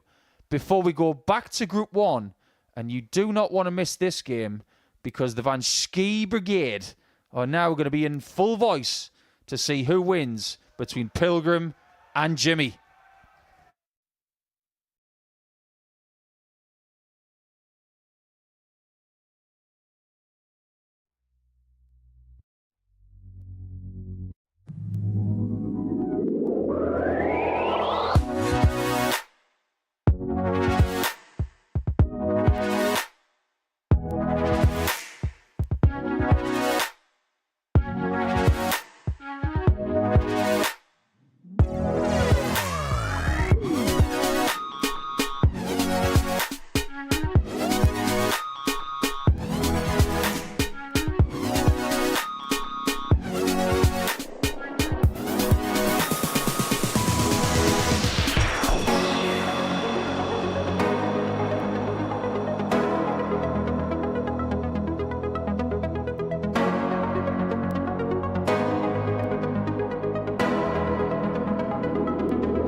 Welcome back to group games left to play here on Saturday night at the Super Series, and we only need to allocate one more place in the semi-finals. That'll come in the game that's about to take place in Group 1. Daryl Pilgrim and Jimmy Van Schie will go head-to-head in a straight shootout. That's because Conan Whitehead, the rank outsider tonight, has smashed his way through that group and already qualified as the group winner. Ted Evetts losing both of his games in Group 2, meaning Steve West and Richie Howson are both through, and we'll play it out to see who will top the group in that one. So Whitehead in the semis. Who will join him from Group 1? Well, we know who the audience want to join him. That's Jimmy Van Schie, who's an adopted Pompey lad nowadays. They turn out to watch the Dutchman after he captured their hearts with his darts here at the Live Lounge. They are going to enjoy every second of this, but he had a miserable first game. Nothing for them to shout about. Van Schie going down 4-0 to Conan Whitehead. He's been given a second chance. Can he take it, or will we see Mr. P, Daryl Pilgrim, produce one of those staggering performances that we have seen from him more than most here at the Super Series to put himself in the Final Four? Let's find out with our top two, Glenn Durrant and Paul Nicholson. Thank you very much, Chris, and strap yourself in, because if you can't enjoy that crowd, then... Thank you, ladies and gentlemen. First leg, Daryl is through first. Game on. Thank you. And just what it'll be absolute silence, that I promise you, when Daryl Pilgrim walks up and throws his darts. They're a wonderful crowd. They're a great addition, the Jimmy Van Schie army. And we've often talked about how silky smooth the Rolls Royce throw, 99. the record breaking Daryl Pilgrim. But if there's something that we've maybe questioned a little bit, it's just maybe what's going on between those two ears and that mindset. Well, let me tell you, that's going to be 58. tested, Paul Nicholson, to the max in this game, because the crowd want one player to win this. Of that, there is no doubt. 85. But this situation, it hasn't happened identically before, but it does have a little bit of symmetry with Series 100. 7, Week 6. Because the first game of that night was Daryl Pilgrim, Jimmy Van Schie. Daryl won it 4-2. Then, when Van Schie came back to the hockey, he 57. needed to win his second game against Kurt Parry. He did by 4-2. Then, they were involved in a 9-dart shootout. That was the night where 100. Pilgrim hit a maximum with 3 of his 9 darts and did not qualify. That night changed Jimmy Van Schie for the better, because he beat Tom Sykes in the final. 140. And since then, he has done remarkable things with his army in this building. 134. Daryl 120. Nice start, though, from Pilgrim. Prolific treble 20 hitter. Boy, did he needed one there. 60. Jimmy Van Schie needs 109. something. He's still searching for his first leg tonight, remember. He needs a treble in one of his first 2 darts. He will start upstairs, I fully expect. He's looking down. That leaves 90 points. Needed that treble. He's looking for that spark, Paul. 85. Daryl 60. Pressure's on. Is he up to it? There's your answer. Pilgrim takes the lead. And the fact that he's got the darts, Second leg, he Jimmy must to use first. that to his Game on. advantage. But one thing we have known about Jimmy for a good few months now is that when the 100. chips are down, he can go all in and win. That 1-5-1 against Steve West, Champions Night in Series 8, 100. has got to be one of the best finishes this place has ever seen. For us, Glenn, it's top 2. 140. Yes, the Andreas Harrison to win his series was just topped it for me. But we often have that conversation. What's it like? Is it best to have the crowd on your side? 100. Well, the demonstration from Conan Whitehead in game 1 and the way Daryl Pilgrim's playing right now, there's no real pressure being shown here from Jimmy. But he wants to make them cheer. Pilgrim's in a zone right now. He's in a real zone right now. 105. Jimmy And he's thinking clearly. Just trying to get that first leg on the board. Something to build on. 53. He hasn't got 116. enough to get to a double right there, and Pilgrim can shut the door again. But not this time. It's such a favourable finish as well, isn't it, Paul? 116. The players love it. 112, 116. He'd be disappointed, but 68 is 42. one of those finishes 68. that I harp on about so much. He'll get at least a dart to double. That I can pretty much guarantee. But it's 2 darts. There's the Brucey bonus. Jamie Van Schie is up and running. So McDonald is through first. Game on. It's a great story, the way all the Pompey fans, he went to the match on Tuesday, and of course there was no game on there. Yeah, the power was out, and they never had a match. So he's probably never going to a football game in Pompey ever again. 134. Why would you go to the football in Pompey when you can watch this instead? You'll have to settle for 3 perfect darts here, Pilgrim. The blue touch paper has been lit. 93.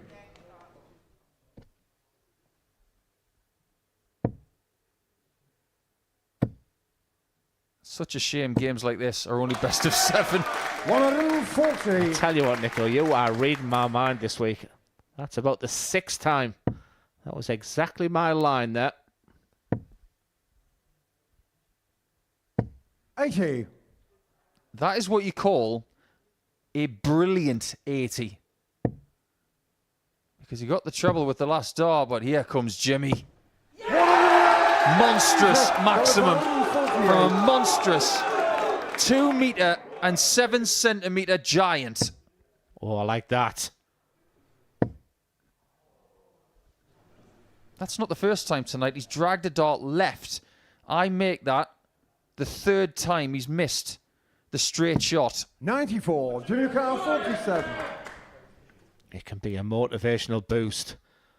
It doesn't look like there's a lot of pressure on Jimmy Van Schie, but like I said, not only is he playing for himself right now, he wants to make that crowd happy. Listen to the crowd if this goes in.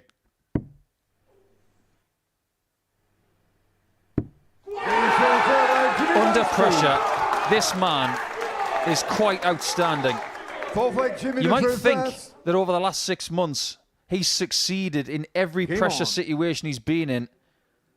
He didn't win the previous series. The last leg was won by Marvin van Velsen. And recently, at the Western European qualifier for Alexandra Palace, he lost out in a last leg decider to Stefan Belmont. Yeah, I'm staying in the same accommodation. When we had a chat about that, I said things happen for a reason, Jimmy. And the experience of playing on that lakeside stage as well, I promise will benefit him in the future. 140. Going to that tournament as one of the big favourites. Full of quality, this one.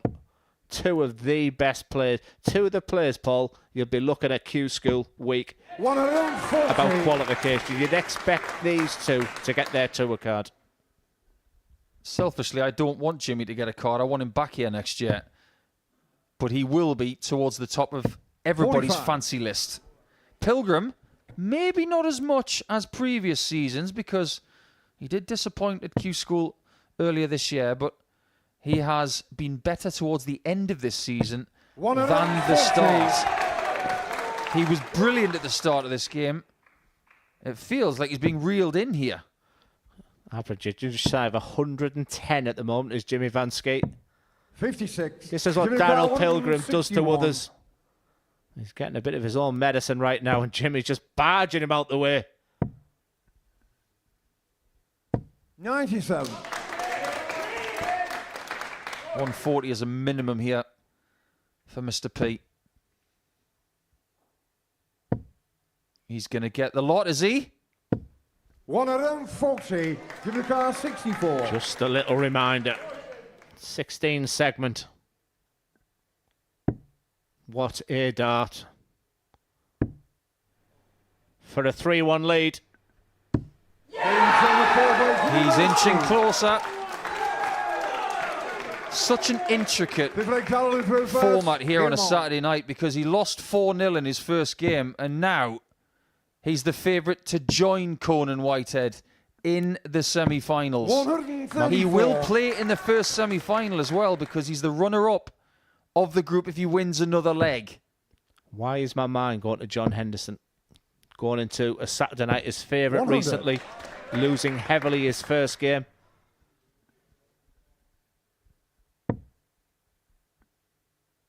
There's a famous saying in the poker world, always leave yourself out. Jimmy still had chips, but boy did he need Conan's help.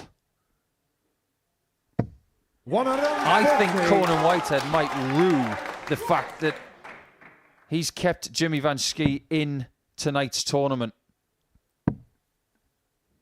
Don't write Pilgrim off just yet. Sensible play, but the execution of that final dart there, hence the reason he snatches it out. It's a tall order. Apologies for the pun there with the giant that is Jimmy Van Schie, but it was 6 darts on that 2-6-1.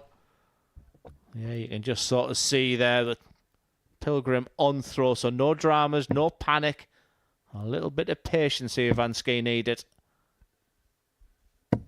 60. It's got to be 3 straight legs for Pilgrim. Based on what's about to happen, you feel Pilgrim may need to hit that 130 checkout. 130. Well, Jimmy showed him the way. 130. Let's see what you're made of was the narrative for Darryl Pilgrim before a dart was thrown in this match. No one's ever doubted his skills and abilities. But this was a 42. Real opportunity. But Jimmy Van Schie has been absolutely tremendous. This is his moment. To this point, he is averaging 106. One more shot needed.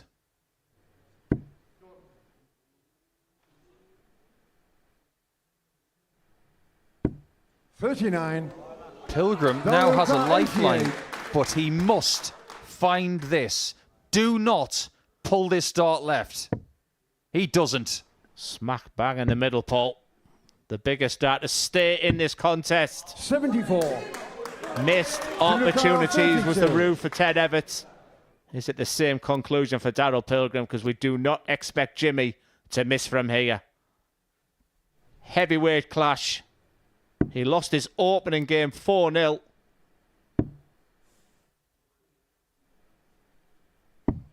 $24. 5 qualification darts have been missed, and this place has gone cold all of a sudden. Pilgrim survives.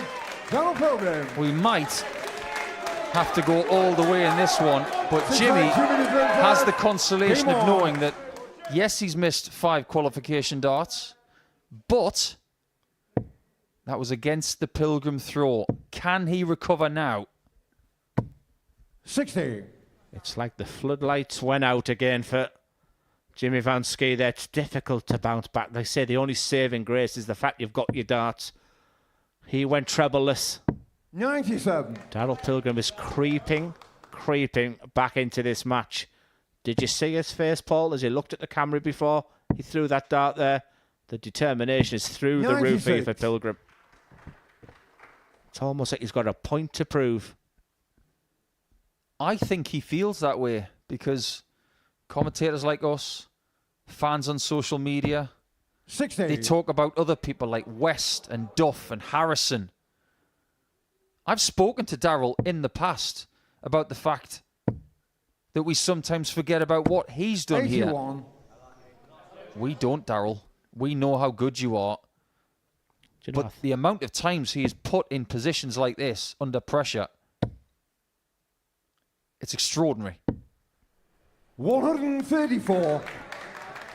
I just felt he was just jabbing his dart a little bit more. I think one of the fans of Jimmy also spotted what I could see there. 58. Worrying moments for Jimmy. 5 missed darts to be off that stage and in the semi-finals on Pilgrim.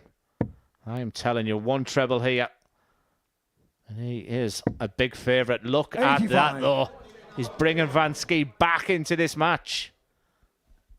What do you give for a 174? The bright side of that 5 is that it still gets him under 130. 100. This is makeable. 125. And this is to break as well, to have the darts in the last leg. 60 tops. 85. Too safe. Jimmy gets another chance to be in the semi-finals. Just got his timing a little bit wrong there. That's what adrenaline can do. And it's pumping through your body. Van Schie's had some massive finishes on that stage. This could be the biggest of them all. Reset, refocus. Look at the tension just in the crowd. Match dart. 88. That's 6 gone. Double count 40.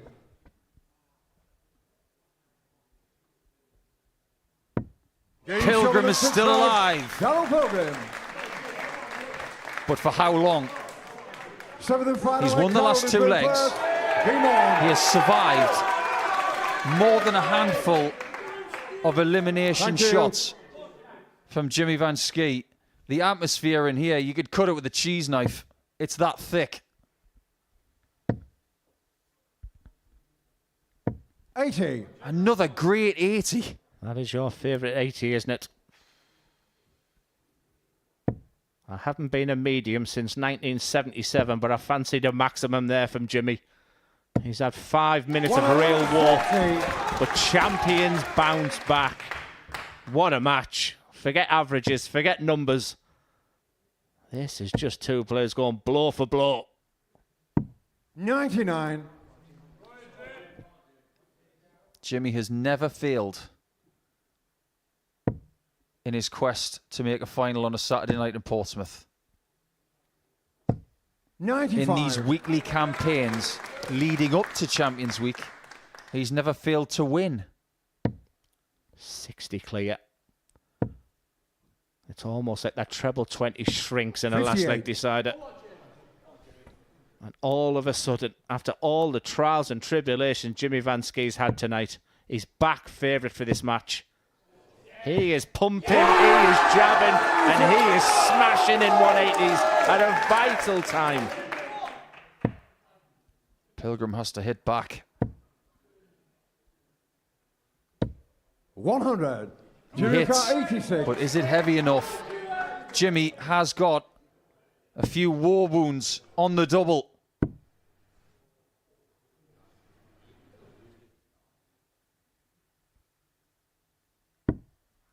$54. That is 8 darts missed to qualify. Pilgrim needs 1 heavy hit here, which is on. And he gets a wicked deflection. Tell you what, the alignment of that dart, that was in. The replication from the first dart, but it just kissed the tungsten of that dart. 84. 8 missed darts at a double. The final frontier is right now. Jimmy Van Schie, a red-hot favourite going into this tournament tonight. Finally gets over the line. Just listen to that crowd. Just a special moment for a special play for Darryl Pilgrim. That one will hurt. That will hurt for a while. But Jimmy Van Schie rushes off away, doesn't engage with his adoring fans there to lose his first game 4-0, then go through all those missed darts at a double and still average 98.77. That's the quality of Jimmy Van Schie. What a match. Just a little thought again for Pilgrim, but Jimmy is our final play through the semi-finals as we move to the final game of these. It's back to Group 2. It's Richie Howson against Steve West.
Welcome back to the Modus Super Series, where there's just one more score to settle in terms of who will be in the semi-finals, or rather, who will win this group. We know who's in the semi-finals. That's after Jimmy Van Schie had that dramatic victory, dramatic comeback really over the course of the night when he beat Daryl Pilgrim after losing his first match 4-0 to Conan Whitehead. So Whitehead and Van Schie through from Group 1. Group 2, well, it's these two going through. Steve West and Richie Howson have both made it. The winner of this match will top the group. West looking for a record-breaking 6th weekly title here at the Super Series. He is going to be here tonight, here tomorrow as well. He's playing in the Influencer event, and somebody else that's going to be at that event is a certain Glenn Durrant, who's alongside Paul Nicholson.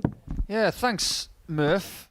Interesting that Steve is going to be with Darts for Fun again, and Glenn is going to be with someone as well playing pairs tomorrow. But before we get to Glenn, just a little bit of news about something that has happened tonight. A young dart player by the name of Jaden Walker, who did get tagged in to throw 3 darts at the last Influencer event. He's actually going to be playing with Angry Ginge tomorrow.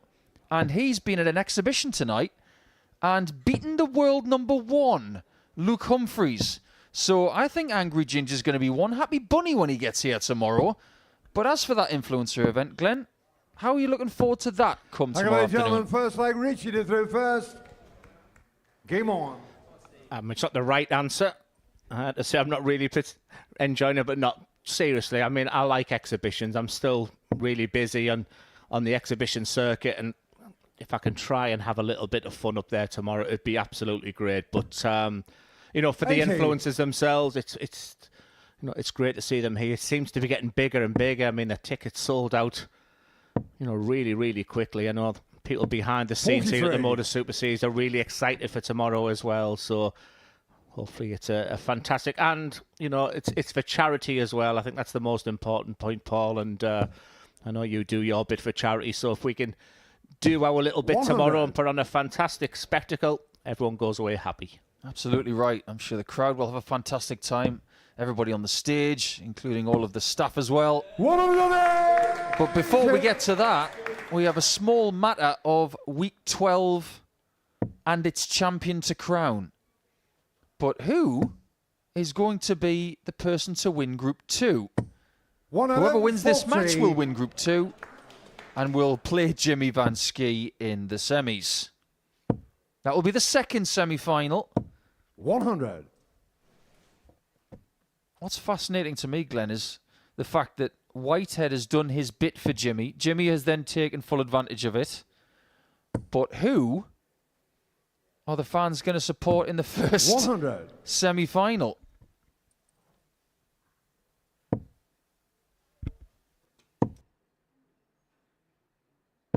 $123. Richard car 81.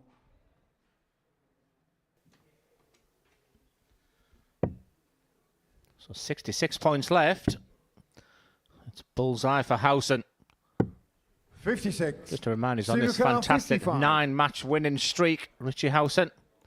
And Steve West tops, who just seems to be doing enough this week. 35. However, that's smack bang on the wire.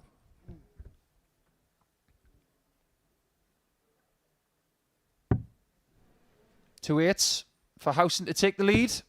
Game show the first leg, Still Richie hasn't lost Howson. a game since Thursday afternoon. His win streak is 9. First. Game on. If it's 10, he could have a chance of making it 12.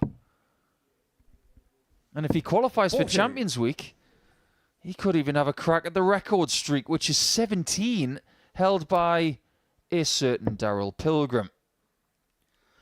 Yeah, he'd be pretty heartbroken right now. There had to be two heavy hitters who weren't going to qualify for the semi-finals. Ted Evetts went after 2 defeats, and Daryl Pilgrim, who started so brightly in his first game against Conan Whitehead. But I think my question is to you, Paul. Who would you rather play in the semis? Conan Whitehead in a lesser atmosphere, but a player who seems to be on his A game tonight? Or would you fancy the Jimmy Van Schie experience with that crowd? 81. You've just thought of something there, maybe inadvertently, Glenn. Have you ever heard of the Jimi Hendrix experience? That was a huge thing in the 60s. Now, in 2024, we've got the 44. Jimmy Van Schie experience. So, yeah, sign me up to the JVS experience because I'd love a part of that. Yes, in your pomp, you'd have loved that, Paul, wouldn't you? If you're going to be the best, you've got to beat the best, right?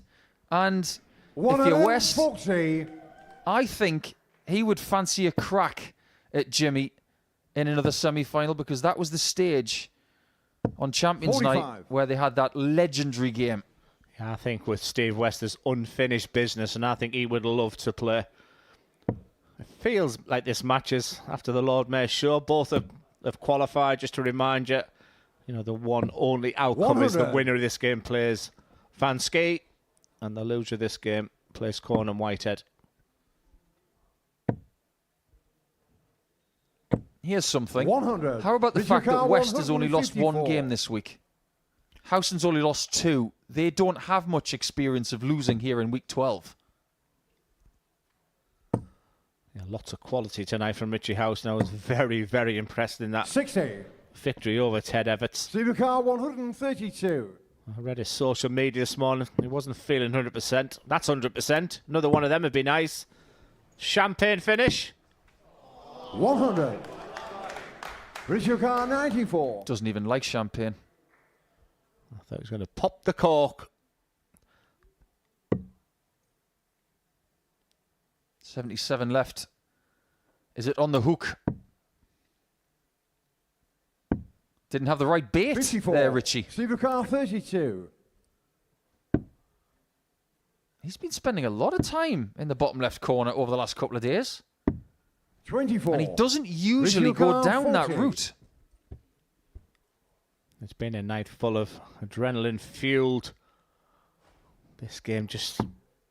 I think they're ready for the semi-finals, aren't they? But you don't want to go into that semis, I'm assuming, on the back of a defeat. 20. Steve Carr, 8. And here's such a thing when you understack the dart like Richie does is you can throw a dart too well. If he's going to miss big. And Steve West, who look at the bottom of his shoe last time because the narrative this week, Paul, is that game on. Players don't seem to want to beat Steve West. Well, if you're Steve, just let them keep doing that. Just keep taking your chances. 140. If they don't want to beat you, you beat them. Simple as that. Yeah, just a little mention to be best mate in dart at the moment. 85. Matthew Edgar, who failed to win on his debut at the Lakeside. Absolutely good, but you've had that experience of a lifetime, mate. You'll bounce back. I thought he played really well. Jarno Bottenberg was 91. on top form, especially in that first set. And Edgar bounced back in the second set, but wasn't able to take it to a last set decider. 100. Yes, he certainly talked a good game, but I think there's a big difference between belief and confidence. But, like I said, he's had that experience. That's all he wanted. And he'll be here tomorrow commentating on the Influencer event. 100. I'm hoping that's enough time that I can't even wind him up these days because I've got to get on that stage tomorrow, Paul. I'm sure you'll find a way. If you can't find him, he'll find you. Richard Carr, 170. Well, the fisherman, can he reel it in? Yes. Yes. 145. You won't see a cigar around here, but it was fairly close.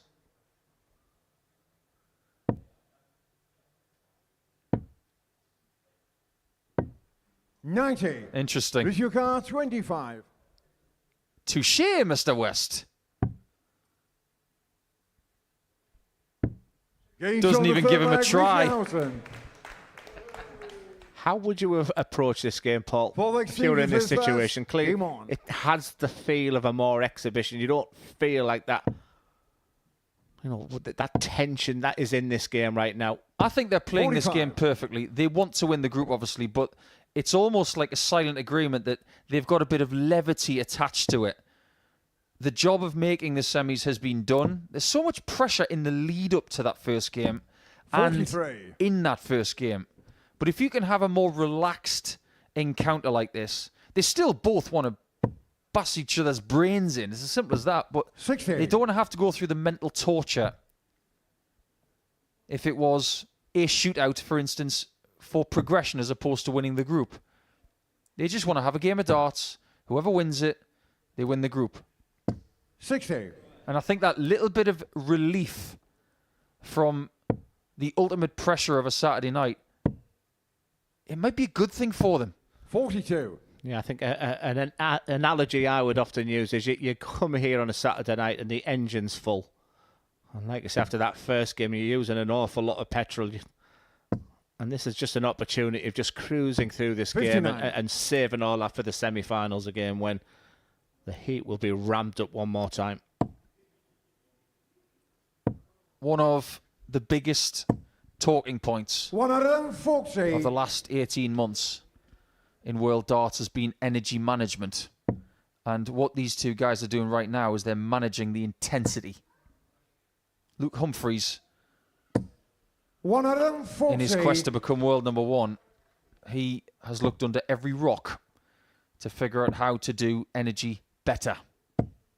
Well, that's full speed ahead. And it leaves the lesser spotted double 17. The least hit double in the world of darts. 59. Does he go straight for it? 54. I think based on the way they've played this game, I'd say Game yes. shot with fourth leg, Steve West. I'll take a picture there because it's not often, Paul, you see that. Fifth leg, Richie to throw first. Game on. I'm just thinking right now, because West has been here for the best part of 2 years. Because it's 2 years since he lost his tour card. 100. He's rejuvenated his career here. And over the course of those 2 years, how many of the doubles on the dartboard 100. has he now hit? Has he hit them all? He's obviously hit the bull. He's hit tops. Oh, there is something we can search for if he wins tonight. 97. Yes, I used to have a practice routine, Paul, where I'd only focus on the 6 to 7 doubles that you can pretty much guarantee you're going to leave in a game. 100. I wouldn't often throw for a double 13, a double 17. I mean, I say double 15, but now it's come quite fashionable. My theory was, one of them doubles, I'll only ever need 1 in 100 legs. 85. West, when he finished his last score, was actually waving to the crowd there because his wife Michelle is currently clutching onto what I think is Ada Whitehead. 60. Now, Ada was here when Daddy won Series 1. She's actually a bit of a Super Series veteran herself. 123.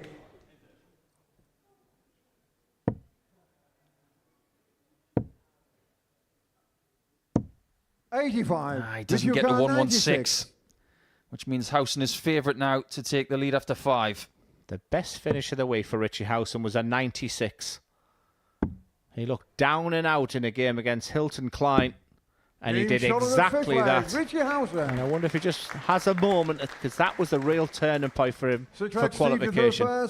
Game on. Openly admitted, Paul, that he was really struggling at that point. He's someone who doesn't give an awful lot away. And he said during that game, the nerves were flying around his body until he had 42. That 96 finish.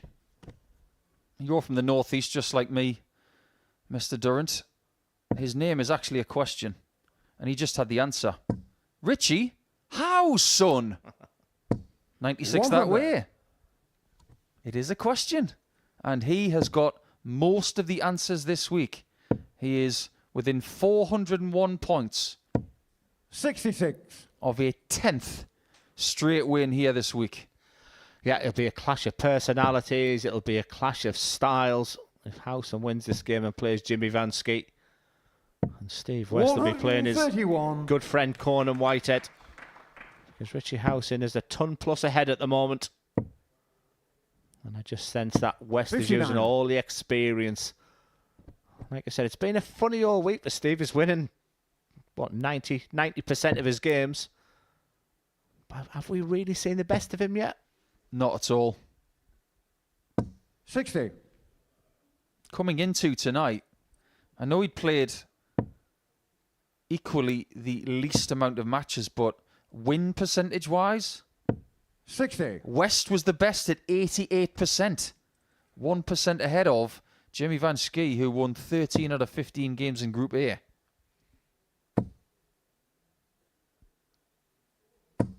That is a magnificent 140 there from Howson.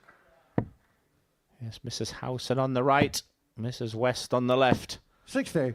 Richie O'Connor, 70. That might be the last 3 darts for Steve West. We'll see a better performance from him in the semi-final. That I can guarantee. 58 points left for Howson to set up a match against Jimmy Van Schie. 30. This might be the last match of the night where it's fairly placid.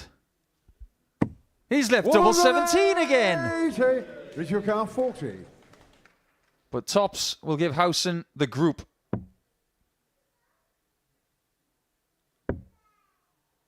Double 5. Oh no, he's hit tops too late. And West trying to hit double 17 for the second time in the match. I don't think I've ever seen that in a match. It's certainly a best of 7.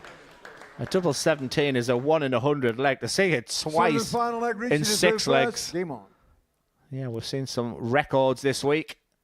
Mrs. Whitehead, it's a real family affair tonight. How about this one, Glenn? Earlier today, 100. Somebody, for the very first time in Premier League football, scored 3 penalties in a game. That has never happened before. 100. If West hits double 17 again, I can guarantee you that nobody has hit double 17 3 times in a match. That's a good shout. 131. Some great camera angles we're seeing. Really is a special occasion here at the Live Lounge on a Saturday night now, and let me tell you, it ramps up to the max next week. Champions Week, just a wonderful feel. The qualification process will be really tough next Saturday night. Wow. Can't wait. Garden room for me though, Paul, so I'll be watching from afar. 100. Oh, that's painful for Steve. He knows that he's still lagging here in leg 7.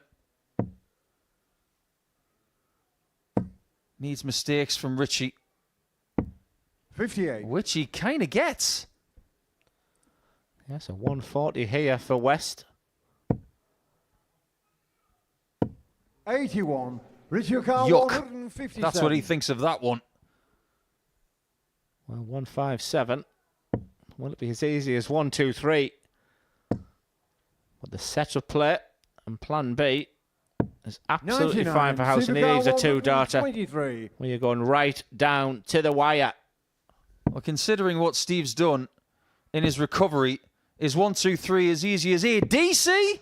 98. Because that's the system he's Richie used to get O'Carroll, back 58. here. And it turns out it's not that easy. It was tops and tens for Howson in the previous. Will it be second time lucky? Yes, it will. 10-match winning streak now for Richie Howson. And he sets up a mouth-watering semi-final against Jimmy Van Schie and that army of fans behind him. For Steve West, only a second defeat of the week. But I think he played on half pace. I think he's saving an awful lot of energy because he's got a blockbuster himself semi-final. As we look at the tail tip, not a lot to separate. Played in great spirit, but the semi-finals are up next. Do not miss them.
Well, this is what has happened on this dramatic finals night so far.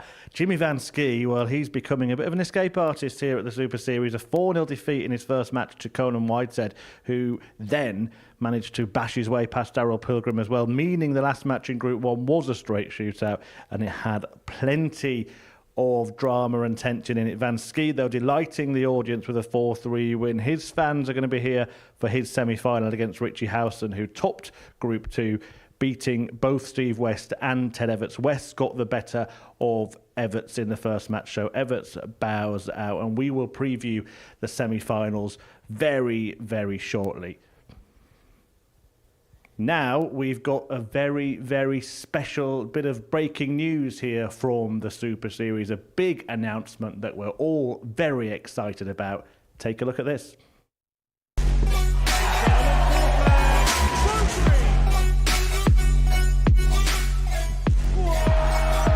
and be a part of this wonderful atmosphere. Well, they want a bit of noise.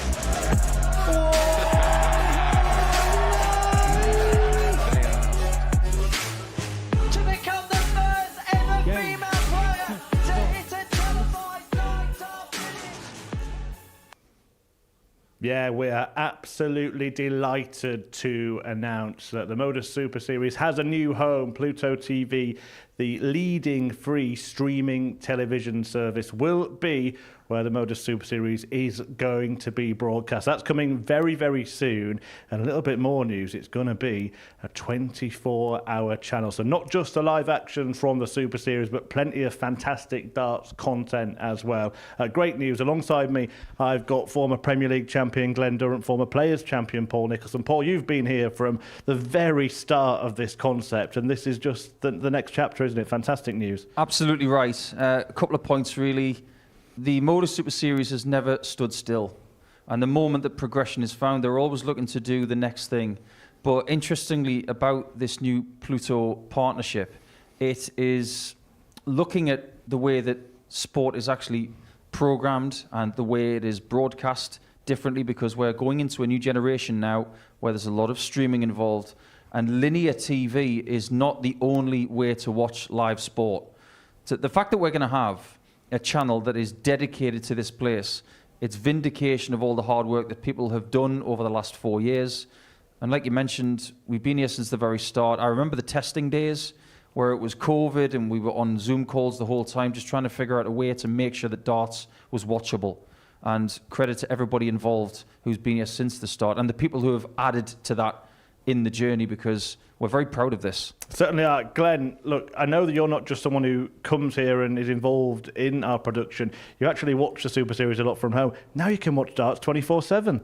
It's absolutely fantastic news. And from small acorns, that strange period of COVID darts where we were playing from our homes to, you know, to go into Southampton, to move into this wonderful venue here at the Live Lounge in Portsmouth, to have those moments of Luke Littler who sort of transformed what Modus Super Series is all about, to the expansion of specials weeks, women's series getting the opportunities as well, the influencer events, which are so big here now.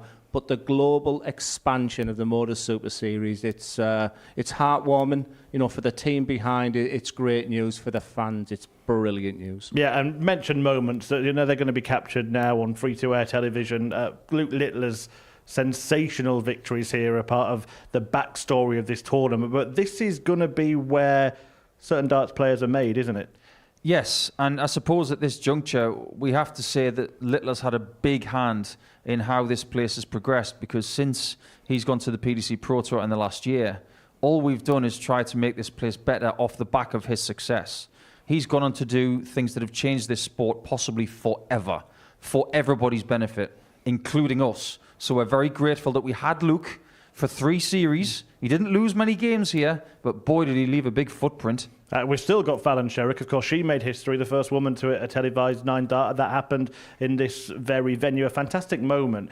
But what else could happen here, Glenn? What could the Pluto TV viewers see as a moment of history? Well, let me tell you, there's so many things, you know, regarding academies, young players coming through, even a young kid by the name of Jaden Walker who's playing in the influencer event as well. He's just been involved in an exhibition where he's beaten the world champion. The future is very bright. And there's such a pathway now for young players.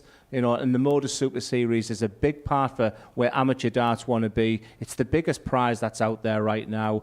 It's exciting times, and the partnership now with Pluto TV is wonderful news. It certainly is. That is Pluto TV. It will become the new home of the Modus Super Series. More information will follow. Make sure you're following all our social media channels, and of course the live show for now here on the Modus Super Series YouTube channel. Right, let's get back to this evening, gentlemen. It's been a really breathtaking night of darts as predicted. Actually, when I say as predicted, you two are still sitting pretty just about. Let's start with Jimmy Van Schie, because I think you might have been a little bit worried after that first match. Yeah, I think everybody was, but I think the previous behaviours of Jimmy, where he has been behind in a group situation before and has fought his way through, but that was brilliant from Jimmy. He did his job, but it was only that because Conan Whitehead gave him that kind of game.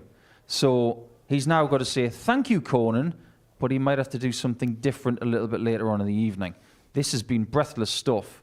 Now we can take a breath for just a matter of minutes, but we're getting ready to hold our breath once again. And Glenn, you described Conan Whitehead during the week as a little bit subdued, maybe a little bit flat, but you said when he saw he was the outsider, he would be pumped up. Have we seen the evidence of that tonight? Conan Whitehead is a fantastic player, and maybe just needed that little bit more motivation to get that belief. And he came out like a man possessed. I mean, the crowd was sensational. And then Daryl Pilgrim in that match there, as he checks out in that 1-1-6, was leading 2-0, and he really did Jimmy a big favour there. That might come back to sort of haunt him a little bit there. But listen, if the crowd as well, I think they've been magnificent tonight. And the reason I say that, this is a wonderful venue to play. The acoustics and the noise that they are creating right now, but knowledgeable crowd. Because let me tell you, every single dart that's been thrown, there's silence in there. It's been a cracking night. Is the best still to come? I hope so. Yeah, and kind of the opposite in the other group. We've kind of have Steve West and, I was going to say plod along, Richie Howson, more hobble along tonight, isn't it? But they both have just kind of looked quite comfortable. Yeah, it's been a weird week for Steve. He hasn't played his best game yet, but he's still in the semi-finals. Now is the right time to find it. I remember Jelle Klaassen a few series ago. He had a very subdued week, and he was wondering, how on earth have I made Saturday night? But then, at this stage, he turned it on massively. That's what Steve needs to do against the competition that's standing in his way. But Howson, ups and downs, yes. I'm not talking about him limping. I'm talking about the fact that he has won 10 straight games. His momentum is brilliant. He will feel as if he can play 4 or 5 different ways and still win. But he's been given the game against Jimmy Van Schie, so prepare to get the earplugs out if you can.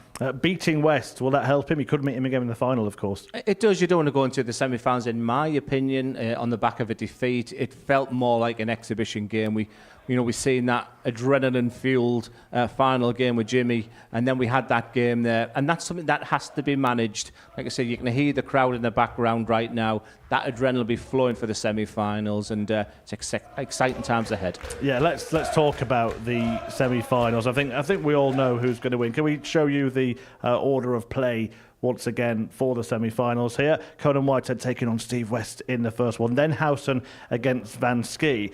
Now, Conan Whitehead did something interesting. Glenn pointed out they wanted him to win to bring Jimmy Van Schie back into it, but did he start to endear himself to them as well? Yeah, I think he has. We can actually hear behind us that the Jimmy Van Schie Experience Squad, I don't know if they've got an official name, but we're giving them lots of ideas, but they have almost taken Conan to their hearts, and this is an interesting situation for West, because initially he's thinking, if I don't play Jimmy, I might get that placid atmosphere that I can possibly thrive in and not fuel the Conan Whitehead fire. But judging by what we're hearing back here, it means that West is up against the crowd, and so is Howson. You mentioned the last match there after the Lord Mayor's show, Glenn. Will we see a different Steve West for the next one? Dart is all about timing. And just something niggling in my mind is that you don't expect Steve West to go 2 or 3 days without playing his best. Now is the time. 4 players left. We may just see the very best from Steve West. And, he had us all along. It's about qualification. He did that on Thursday. Now it's about producing his best. Maybe it's Steve West's time right now. So West, Whitehead, Howson, Van Schie, what's the final? Is it going to be the one that you two kind of predicted at the start of the night? I honestly don't know. Any combination is good for me, but I think the one that a lot of neutrals would probably want to see is Whitehead against Van Schie one more time, because if that is the case, then Jimmy has got one big score to settle. But the Romantics, I'm sure, would love to have Howson against West. Howson is the only person left who hasn't won a weekly title. Glenn, sticking with Jimmy? Conan, sorry. Yeah, absolutely. But just the pace of Richie Howson is just another factor in this as well. It's a different challenge. It won't be that rat-a-tat game when you're playing Richie. So lots of factors, lots of quality, and may the best player win. Absolutely. Right, let's get the semi-finals underway then. Getting the players to the stage is our referee and MC for the night, Mr. Paul Hinks. Thank you, ladies and gentlemen. Welcome to the Modus Live Lounge here in Portsmouth for our first semi-final of the evening. Please welcome, first of all, it's the Barbarian, Conan Whitehead!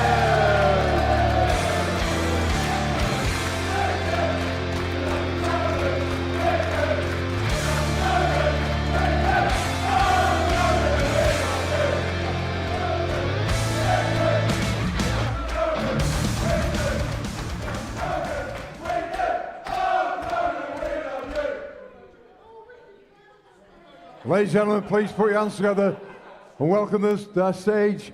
Conan's opponent for this evening, it's simply Steve West!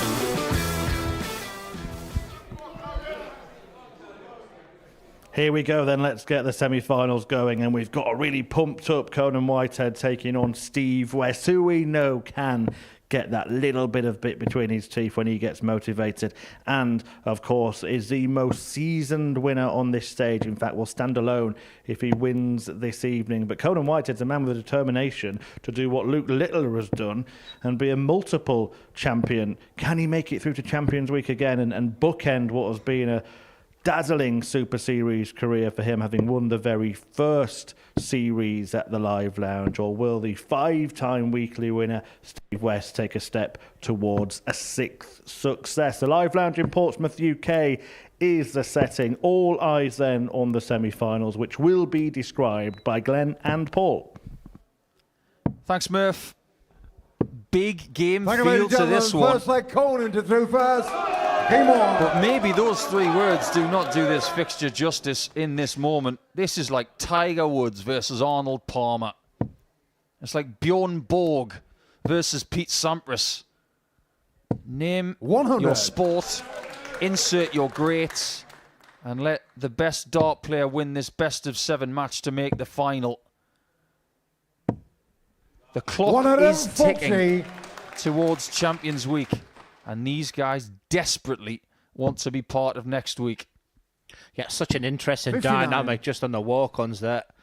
We talked about the fact that Conan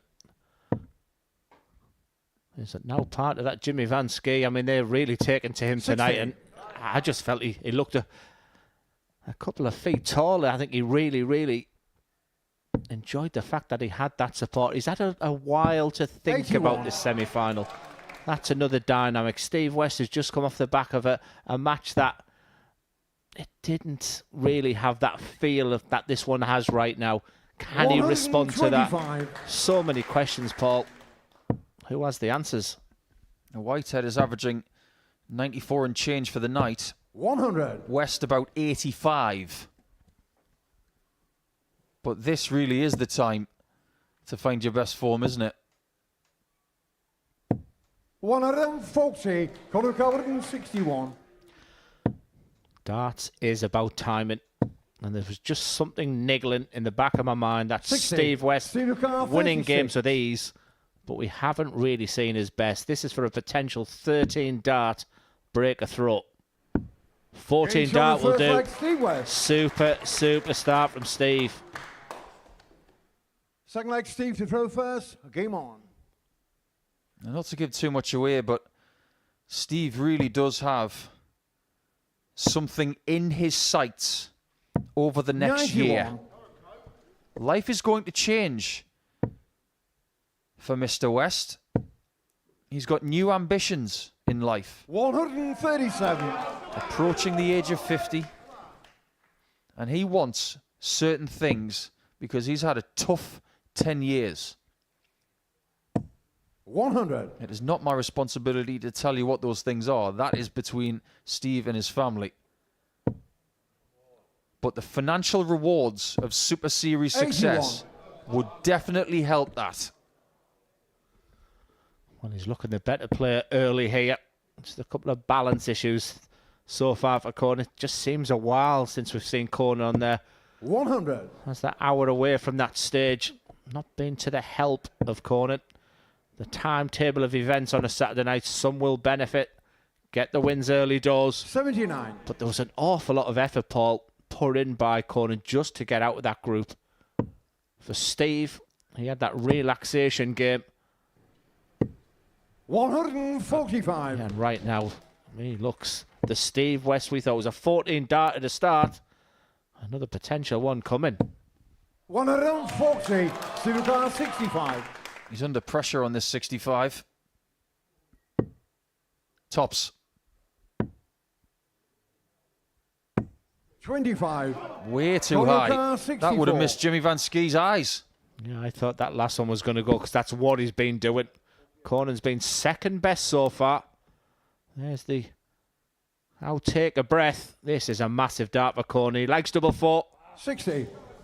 Doesn't like it right now. 40. Steve's had two sighters on tops. That's a better one. Getting shot in the second That leg. one's the best of the Steve bunch, West. and he takes a 2-0 lead. Third leg Conan to third first. Game on. When he won week 11 in the previous series, it was one of the most important moments in his darts career. 100. Fresh off getting married. And then he went to Champions Week, and he almost went to the very final match.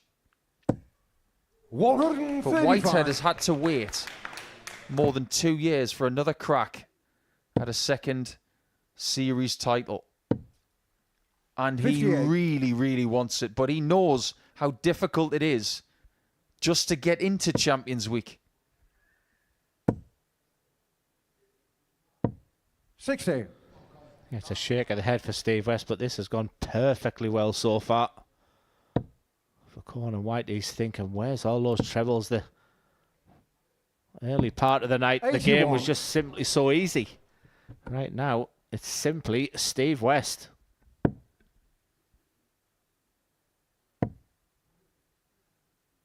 The proximity around that 127. 60 has been so much better in this contest. The transformation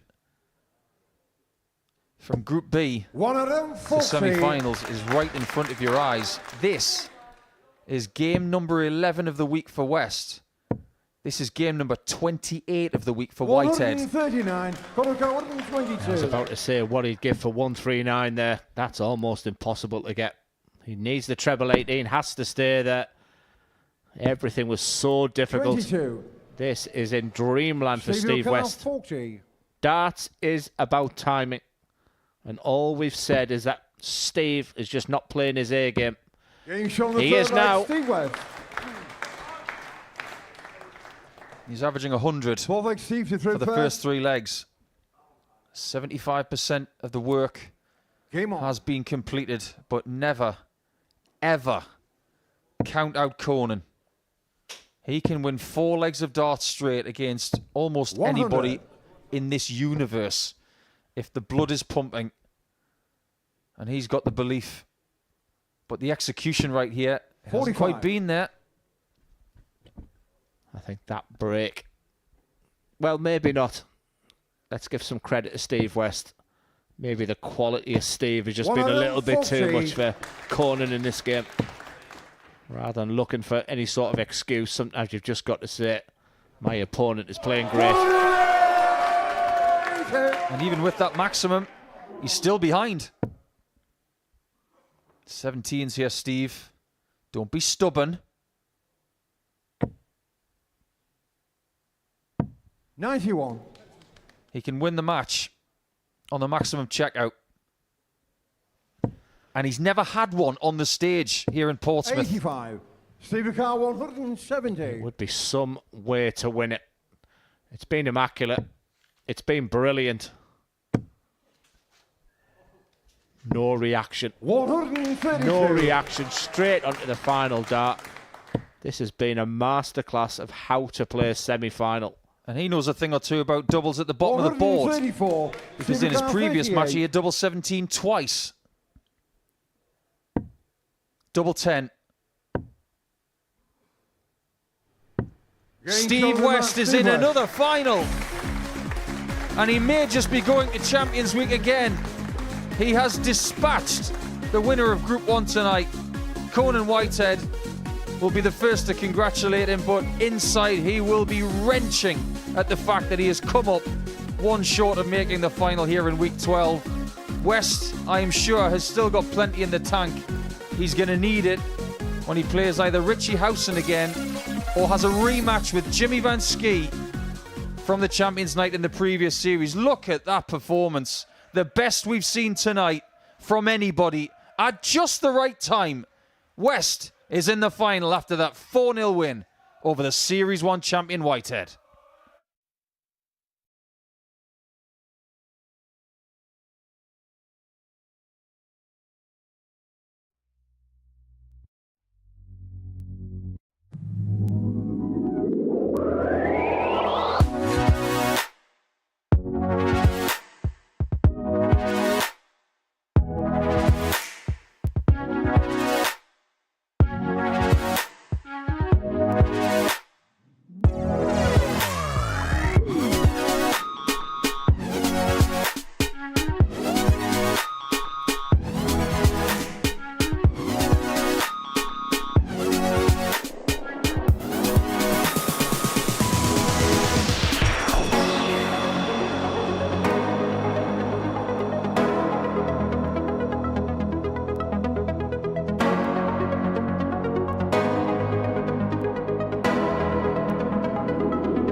Well, what a night and what an unpredictable set of results we've seen so far. Conan Whitehead looked untouchable in Group 1. Started with a 4-0 win, but has just been beaten 4-0 to be knocked out at the semi-final stages by Steve West. Group 2, West and Howson going through. Jimmy Van Schie turned his night around after a 4-0 defeat to Conan Whitehead earlier. He's about to take on Richie Howson in the second of the semi-finals. So it's a semi-final between a man who started tonight with a 4-0 defeat and another one who hasn't lost in his last 10 matches here at the Live Lounge. Let's get semi-final 2 underway.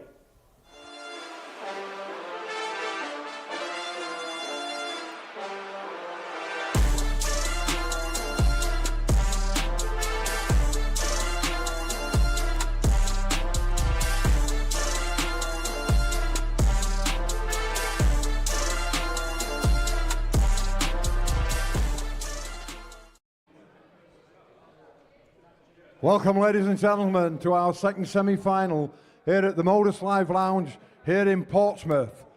Please put your hands together for our first opponent. It's the Owl, Richie Howson!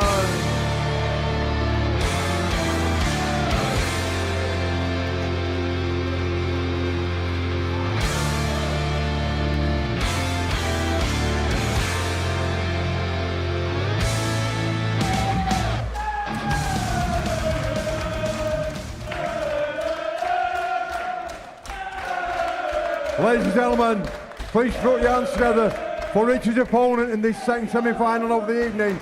It's the Dutch Sequoia, Jimmy Van Schie!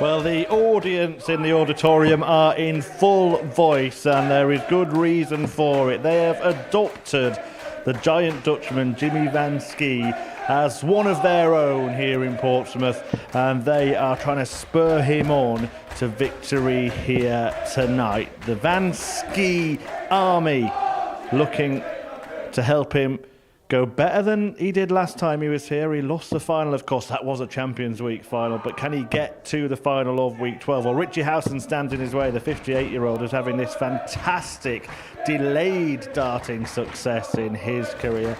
Up against, as I said, the Series 8 runner-up, who's going to have the crowd on his side, but as Glenn and Paul were saying earlier, they have shown full respect when the darts are being thrown, and that is more than acceptable. Everybody enjoying themselves. They've got their favourite, but we are in for a really interesting, engaging game because Howson, well, he is no respecter of reputations, and he will not care one jot about the vocal support for his opponent. Game on, Paul Hinks gets the game underway. Order is called and restored. And, well, just strap yourselves in and watch this one. Howson on a 10-match winning streak against Jimmy Van Schie in the company of Paul Nicholson and Glenn Durrant. Yeah, thank you very much, Chris. And a real clash of styles, clash of personalities, crowd favourites. But I have to say, them people in that audience, they're the best of order every single time. They've created an atmosphere, a memorable atmosphere. They are doing a fine job for Jimmy tonight. But Richie Howson, 58-year-old, experienced, been in this type of situation at the World Seniors. He's now used to playing in big games. The strength of the mind, Paul Nicholson, might be key for Richie Howson to get through this game. He may just have to have one of his best ever Super Series performances to get through this one. When you're playing Jimmy on a Saturday night, you've got to expect the volume. And you've got to just blank that out somehow. This week has been about patience for Howson. 41. Now it's about something else. He needs a bit of explosiveness. Yes, the old fuddy-duddy brigade might not enjoy the type of atmosphere 140. But I'll argue with anybody that there'll be silence on the first dart. It's brilliant in here. And I think it's bringing the best out of all the players tonight. It's been a memorable night. And Richie Howson on this fantastic winning streak. He's pinged a 180 to leave a 2-darter. This has to go, Jimmy.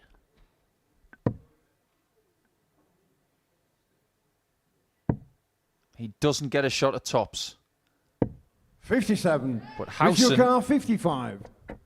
who has the darts in this semi-final, by winning Group 2, has 2 if he needs them. Getting shown the first leg. Didn't need to. Richie Howson. That's a really solid start.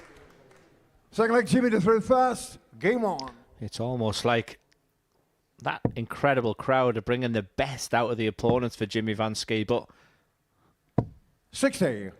Jimmy is staying in that zone that I like. He's been put under so much pressure. That first game of the night against Conan Whitehead, to bounce back from that, you'd almost think, is the hard work done? And he won't like it when he looks up to see another treble going in. 64. However, just the first real error there from Richie Howson when he was really looking fantastic. 55. We have 3 players left in week 12. 2 of them have got more than 1 weekly win under their belt. Richie Howson is the 1 player left who has not tasted 83. Saturday's success in Portsmouth. And if you look through who's come through every week in this series, the story has been, more than ever before, people 41. succeeding again. These are the names of the people who will go to Champions Week next week for the first time. Andy Hamilton, vastly experienced, first weekly win in Series 9. 123. Kai Gotthard of Germany the following week. He won a final against John Worsley in his debut week. And since then, Romeo Gerbervatz, David Davies are the 59. other 2 names of 11 who have won their first weekly title. The rest of them, they had already won before. 140. Richie Howson is on it right now. He silenced that crowd. The mixture of Richie taking that first leg and the fact that Jimmy hasn't started as well. But 91. he just seems to be involved in a journey every match that he has at the Super Series because of this atmosphere. But let me tell you, Richie Howson is looking $1 million right now, and he leads by 2 legs to 0. With 2 14-dart legs as well. Game on.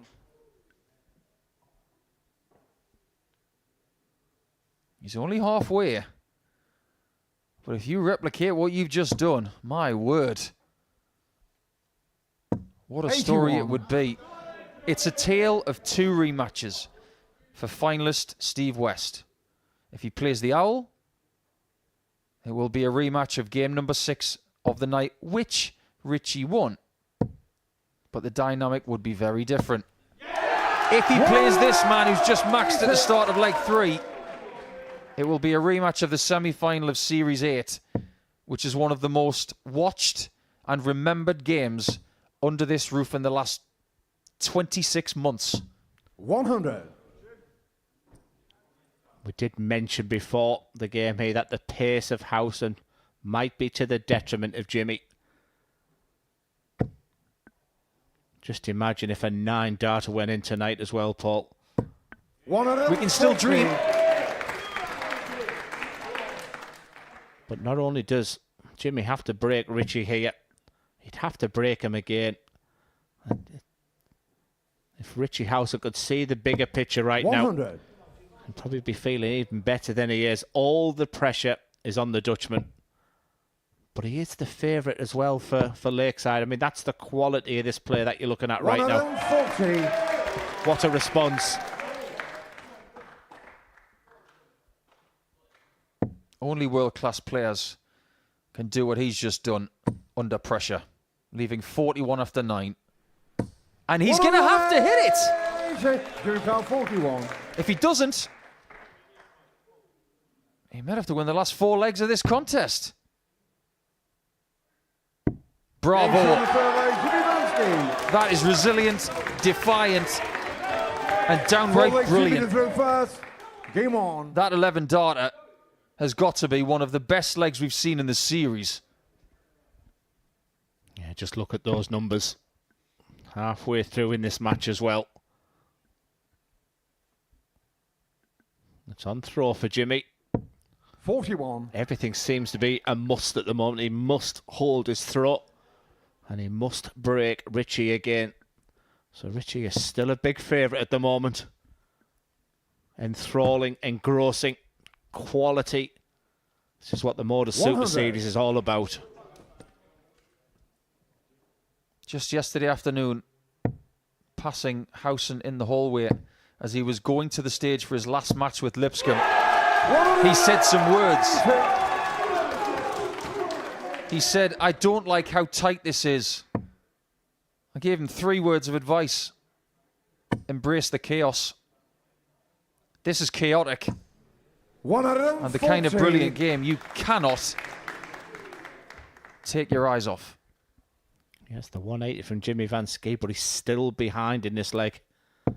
How much pressure can he handle tonight? 60. Maybe should have gone downstairs. Didn't want to because of the score that he was on there. And Howson, you may see him fly around the ball, but he has this way of finding that treble after that understacker dart. 57. So not punished. Despite the fact he's 16 points behind here, Jimmy Van Schie, still favourite for this leg, but needs to find that treble again. Again, he doesn't want to go downstairs on 220. If he's blocked on dart 3, he'll go 19s. You can see it from that angle, though. 100. And that is a world-class ton. I suppose it helps when you're 8'11". But when you do move across the yoke, it doesn't feel as far. But again, Richie Howson, if you're going to place a treble 20 and it's that first dart, 140. he is playing the spoiler to the absolute maximum right now. Richie Howson has been magnificent in this game so far.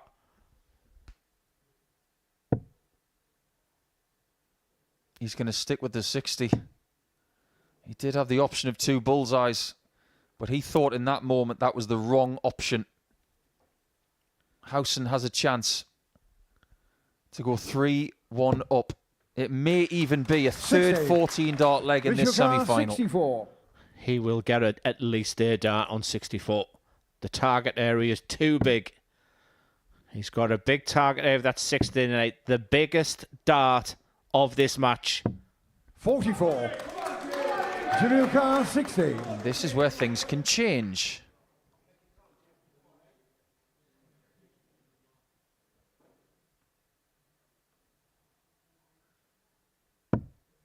Double 10. That is not what he wanted. Is he feeling it? Yes, he is. Pressure is for tyres, as they say. Maybe the first start was a touch fortunate. Game on. But the second was phenomenal. Thank you. Yeah, Richie is one of the most mild-mannered, but the excitement in this building right now. And it's almost like when they go quiet, the voice is still reverberating around the acoustics of this wonderful venue of ours. 24. This is where you have to be mentally strong, Richie. This is what you practice darts for, this type of atmosphere.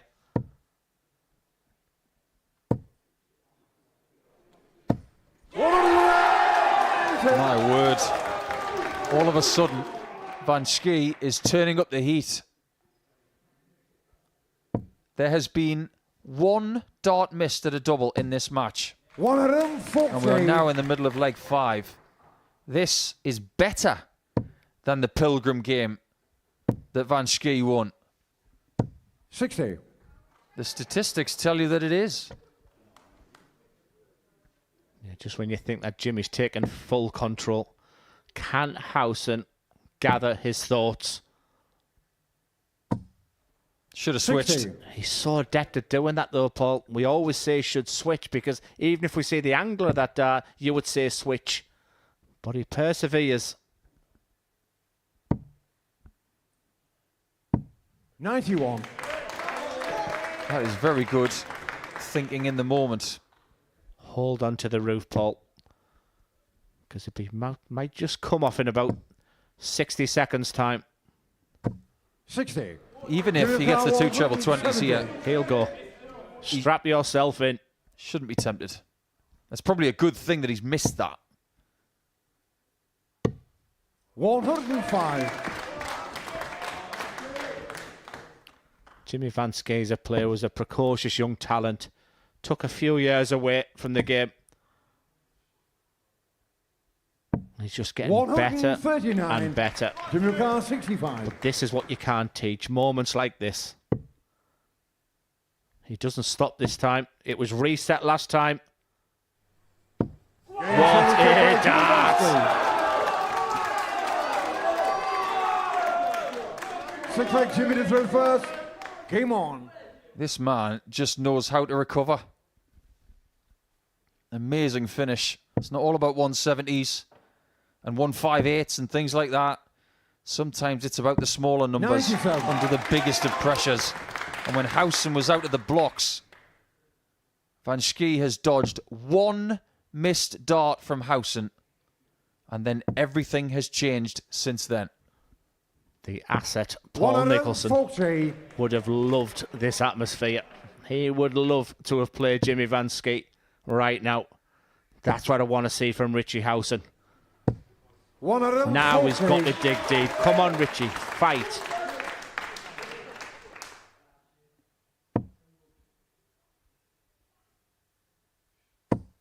He's got to produce a little bit of Zen darts right now. 57. He's trying to play his game when he's in the lion's den.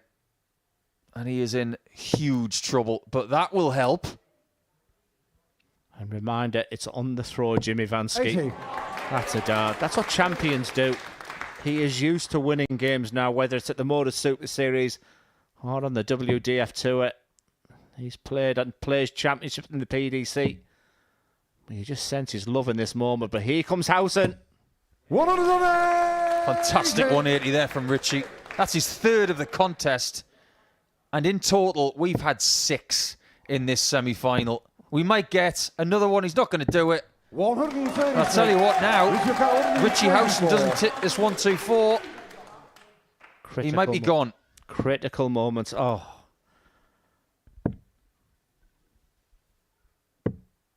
If Jimmy hits this, it's going to be West versus Van Schie 2.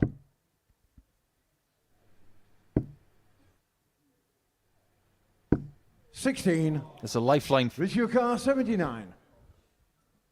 I can't believe it. He's had the answers to every question. Needs the treble. Or is it double-double, Richie? He went old school. Second 39. big chance for Van Schie. He was a favourite. He's been through the ringer tonight, let me tell you. He's had his ups, his downs. He's been challenged. But he's got 3 darts at his beloved double 16. This for the match.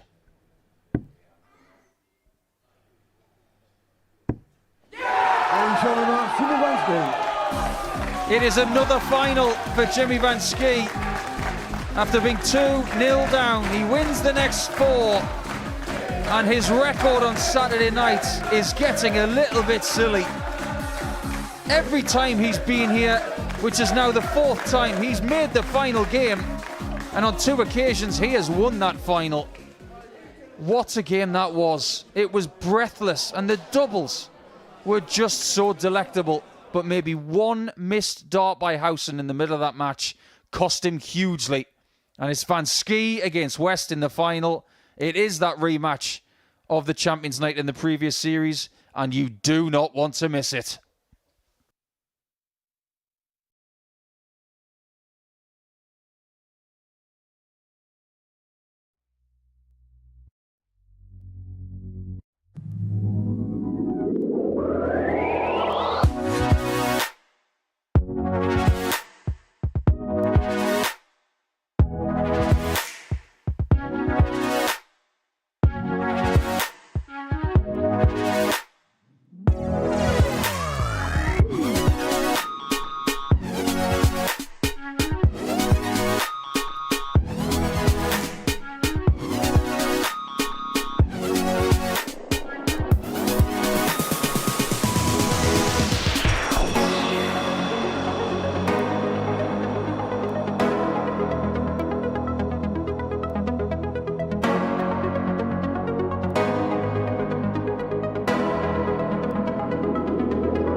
So there we have it. The final is set, and this final night for qualifying for Champions Week. Jimmy Van Schie is going to take on Steve West in it. Now, Van Schie is due to play at Lakeside this week, so we'll talk more about the permutations a little bit later on in this chat for Champions Week. But first, let's just reflect on what has happened in those semi-finals. Steve West winning 4-0 against Conan Whitehead, then Jimmy Van Schie getting a 4-2 win against Richie Howson.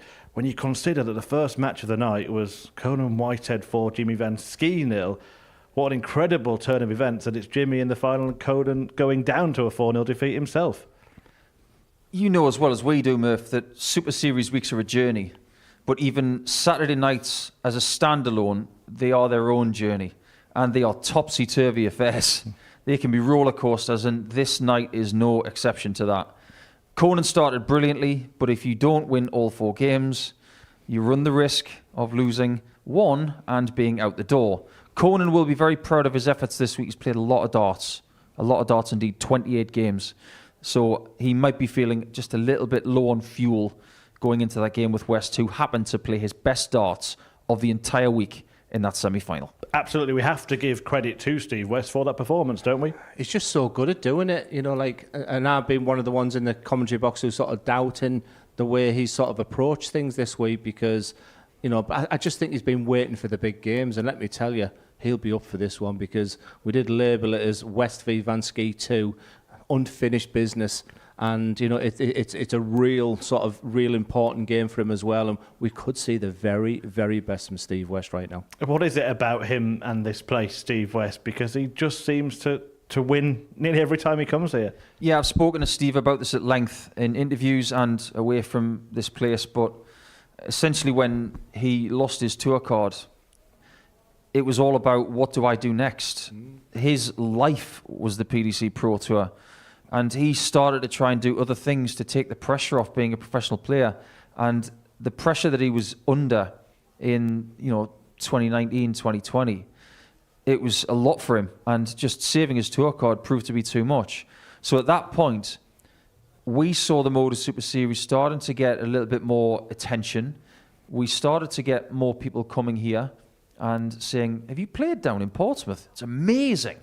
So much better than Southampton, and all of a sudden you got people coming off the tour of his pedigree, and then within 6 months his confidence was transformed. And we shouldn't forget that he's got a 9-darter in this building against Luke Littler. So he's had moments. He's had more moments than most, but it's not a full deck. He's got more cards to pull. Well, we'll preview the final in a moment, but just to follow on that sort of pathway, Jimmy Van Schie, the total opposite sort of story where he came through one of the ADC qualifiers over in Europe, got himself in, became popular with the audience here because of victory and the way that he plays the game, and he's a very amiable chap. Getting that win has delighted them, but it just goes to show that it's not just about the players that have been there and done it. This is a fantastic breeding ground for the players that want to do it in the future. That's an absolutely fantastic point because there's a similar story as well. He represented his country as a teenager. Did seem to go missing for a long time. He's travelling, he's learning, he's getting better. You know, he's 31-year-old now, and so his best years are ahead of him now. And like what Luke Littler did, he will thank the Modus Super Series for his success as well. I mean, he goes to Lakeside next week as the favourite. That's the quality that's on that stage right now. It's a clash of styles again, a big clash of personalities. The crowd have been magnificent as well tonight. We've got a wonderful final ahead of us. Right. We've got Champions Week next week, and we can now show you the provisional lineup for Week 13 when the big cheque will be handed out, £25,000. Now, we know that John Henderson had to withdraw, which means Derek Coulson is now confirmed. That's because Jimmy Van Schie won't be playing if he makes it. He's got that commitment prior at Lakeside. We respect that. So he will not be here if he wins this final. So Tom Sykes, Darius Labanauskas, Andreas Harrison, Romeo Gerverbach, Scott Taylor, and Jim Long, potentially in Group A. Long could be in A or B, depending on the average from Steve West. But you were crunching the numbers, Paul, and it looks like Steve West's going to be a little bit lower. That means that he may need to win this final. Doesn't look like he'll be the next best runner-up. That's Andy Bolton. So he's going to be watching at home here, cheering on Jimmy Van Schie. Yeah, definitely. And Andy will pack his suitcase and drive down to Portsmouth in record time if he has that opportunity. The one thing that has helped Steve's cause in that regard is that 100 average. He's only played half the amount of games compared to some of the other people who are being graded in this very drastic situation. So if he was to win this game against Jimmy, that's the most important thing, because it would be that 6th weekly title and a guaranteed spot coming back next week. But if he's to edge that last spot the other way as a runner-up, he's going to have big numbers. And we've looked at his average in Group B over the last couple of days, and it is probably about 4 or 5% down on what was needed. Glenn, potentially one of the best champions weeks ever. We've got Andreas Harrison and Scott Taylor as former champions in that Group A. You've got Tom Sykes, who played in the grand final, of course. Steve West, if he wins tonight, will go there as a player who's won the most weekly titles. The players there are going in with some good experience, and all will feel that they can win the big prize. I think there's a beautiful balance. There's that real mixture of experience and players that are on the up. You know, players who have won it as well. It's a big part of the Darton calendar now, Champions Week. You know, all the players will be super excited, and you know, a massive prize as well to the winner just before Christmas as well. It's a good time to be a dart player. It's a good time to be a dart fan right now, and trying to pick a winner is going to be really tough. It's not just about the people who have done it here before as well. We talked about Harrison, we talked about Taylor. Labanauskas, for example, has won 2 weekly titles here this year, and he is going to Alexandra Palace. Just like Evetts of Croatia, just like some others as well. So Jim Long's going there. He's going to fancy it. He's going to come here and think December could be a very lucrative month for me. But Kai Gotthard, his life has changed because of this week that he won in week 4. He went from here, he went to the World Masters final, then he went and won the PDC Europe Super League. His life has transformed in the last couple of months. Well, we will dot all the I's and cross all the T's at the end of tonight's final for you, so you know the full lineup for Champions Week before our broadcast ends tonight. But guys, let's just talk about this final, because winning a week in itself is a fantastic achievement, isn't it? And this one has got all the ingredients to be a classic. I think you asked me a question a couple of days ago as well, and I never doubt the Darton prowess, skills, abilities of Steve West. The one question mark I've always had with Steve here is this intimate venue. He can be affected by the crowd. Now, the crowd have been in here a while now. Jimmy Van Schie's in the final. If I was in the corner with Steve West right now, he's got to find that zone a dart players only find so many times in their career. He's got to just ignore what's going on behind him, because I've seen him lose on that stage, not because of his ability, but the fact he snapped in his mind. That's my only worry for him. And that did happen when he met Jimmy Van Schie on that stage before. You know Steve well. Has he got it in him to kind of find a way to not let it affect him? I'd like to think so, because his mentality with the sport is different now. It's no longer life and death. He's got a life away from the sport. So the worst case scenario for him is that his wife is going to be there, his family are going to be there. Financial security is better because of the Modus Super Series, purely because of it. So it's all about pride and trying to get that 6th weekly title, because he wants to tell Neil Duff in the morning on a phone call, you've got to win 2 more to catch me. And the same when it comes to Andreas Harrison. This place, he believes, is his patch. This is purely about getting that number 6. If he gets it, he's got to be the best. I think the guys behind us are ready. Jimmy Van Schie has won the ball and will throw first in this race to 4 legs. Will it be joy for Jimmy again, or will West be the best?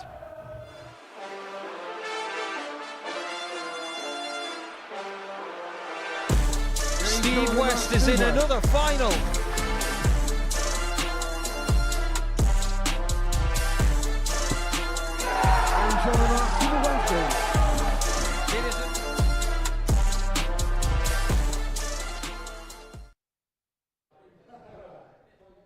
Welcome, ladies and gentlemen, to the Modus Live Lounge here in Portsmouth for our final game of the evening. Please put your hands together and welcome, first of all, it's the Dutch Sequoia, Jimmy Van Schie! Green light, let's get it. I'm the future, I'm in it. Check score, I'm winning. Green light, let's get it.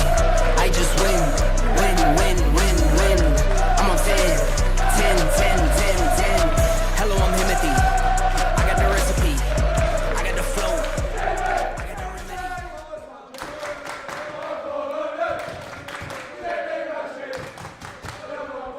Ladies and gentlemen, please put your hands together and welcome our second finalist of the evening. It's simply Steve West!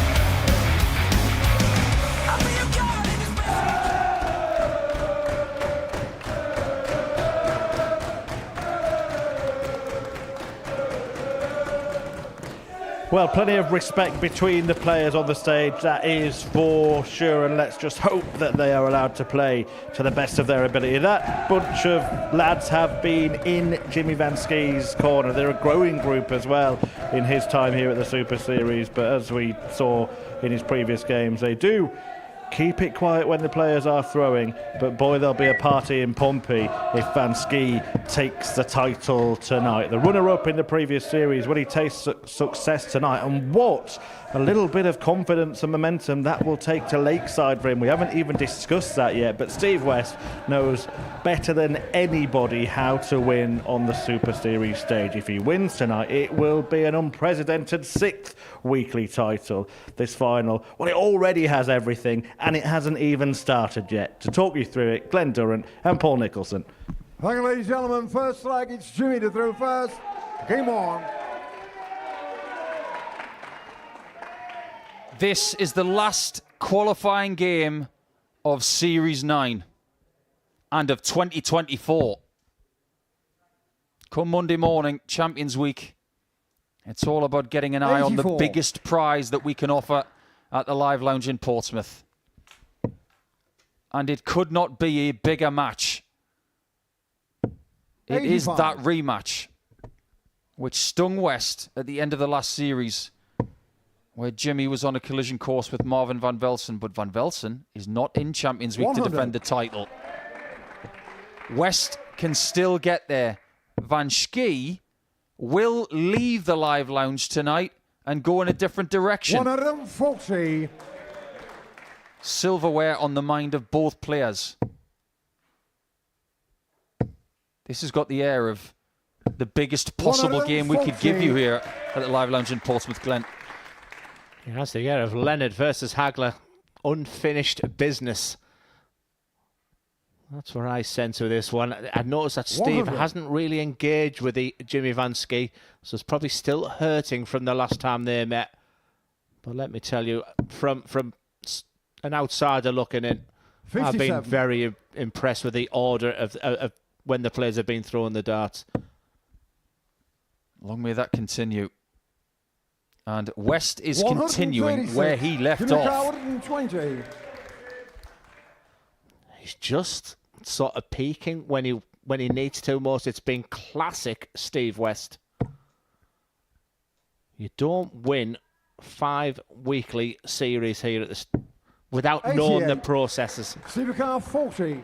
We have bemoaned the fact that he hasn't been at his best this week without winning games. Steve West. But darts is about timing. And the timing of Steve West right now is bang on. You mentioned if you were in Steve's corner prior to the final, there would be 3 very strong words 85. that you could say to him at the end of a pep talk. Keep them quiet. And the only way you do that 100. is to deny Jimmy shots. I had something similar, Paul. I had an unbelievable following. 100. And I was criticised a couple of times about maybe the crowd being... I just get the sense they're trying to be too quiet. They're just trying to be too reserved because they don't want to upset Steve. 100. Steve is letting the darts do the talking right now. He doesn't need to worry about anything. He's the better player right now. He can't miss right now. 140. It is better than sensational for a start. But there is no position that is too comfortable. 140. And Steve knows that more than anybody because of previous experience against this opponent. Yeah, it's a blistering start 56. It was nearly add the Jimmy double-double to the 161. collection as well. We had a magic moment on here with a 1-5-1 against Steve West. Yeah, I think that's what that wry smile was all about there. 85. Chance for 2-0. Jimmy Carr 40. So far, the game plan has worked perfectly. Game shot in the second leg, Steve West. Wow. What a performance. In 3.5 minutes, Third leg, Jimmy to through first. he's gone from 0 to 2-0.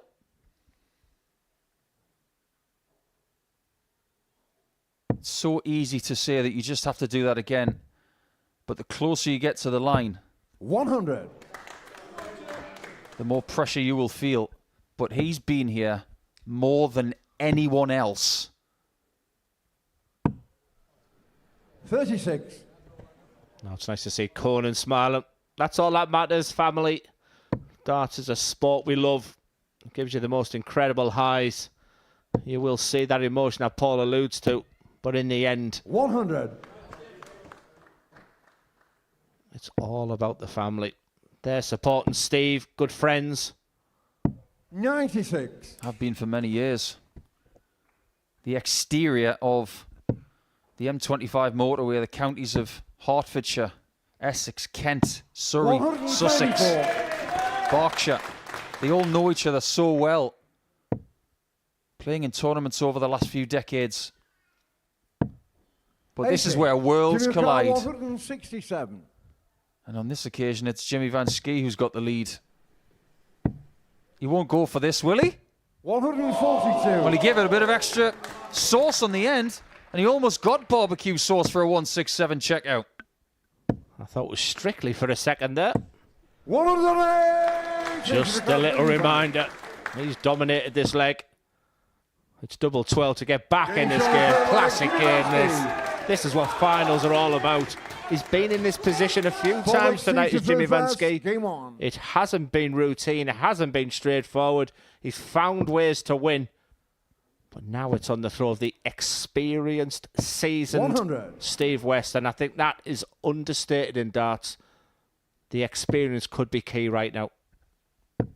I think he plays on his experience. 100. Because the new ways of handling pressure, I'm not 100% certain that Steve subscribes to a lot of new breathing techniques or anything like that. But the new kids on the block these days, it's all about breathing in positivity and breathing out the negativity to make yourself 95. feel ready for things like this. Yeah. They have no fear. But you just 83. sense that Steve is playing very free-flowing. If there's players on debut coming to Modus Super Series in the next series, it's not about what you do on the Monday morning. It's not about what you do on the Thursday night. It's about peaking at the right moment. Should go for the bull. Does go for the bull. Brings himself back into this leg. Unbelievable visit that.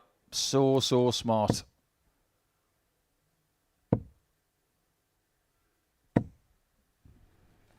That is very good. 142. If he takes this after that 164, oh my word, stay right there is what he's thinking. Then go to double 11. Deja vu. It doesn't happen this time, and West gets a chance for 3-1. I think the crowd were to his detriment there. Someone just said, come on, just as he was about to throw that dart. That's a slack dart there from Steve West. He'll reassess. It's double 9. You sensed it was match point. Look at the reaction. Steve West will feel he doesn't lose from 3-1 up. What a combination finish. Smiles all round. Jimmy, the game on. Missed that 1-4-2 by the width of a wire. So impressive from Steve West, Paul. I bet that he has never, in his career of 25 years, hit a 78 checkout that way. But if you think this is over, think again. You can do everything and get to the match dart and still fall at the final hurdle. It has happened before. Van Schie is an escape artist. What is he doing? Oh my. This is what the Modus Super Series is all about. A fabulous crowd, sensational darts, the most amazing final. And Jimmy Van Schie, the character that has made his name here at the Live Lounge in Portsmouth. That would have been the first on a Saturday night. We've never had one. Not yet. 91. Still a brilliant leg, though. Yeah, for Steve, he'll be thinking of the next leg. He can serve it out from here. 60. Jimmy Carr, 50. Please don't go for the bull. Double 16 to get back in this match. 34. West is still alive in this leg, but that little arrow next to Jimmy's name is very important right now, because even if he takes this leg, 60. West will have the darts in the next leg. There's still something else on top of that, because if West can't serve it out now, it's Jimmy Van Schie that would have the darts in the final leg. Game on. This is Steve's opportunity to win title number 6. Just look at those numbers. That's the quality that we're seeing tonight, the quality that we're seeing. What's been a fabulous, fabulous week of darts.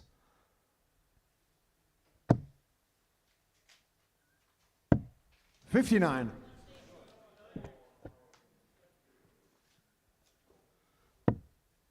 It was Hilton Klein that threw the first dart on Monday morning.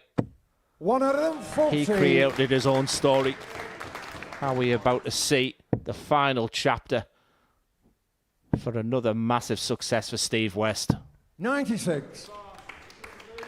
Firmly advantage West. Needs to keep hitting trebles to keep the pressure on Jimmy.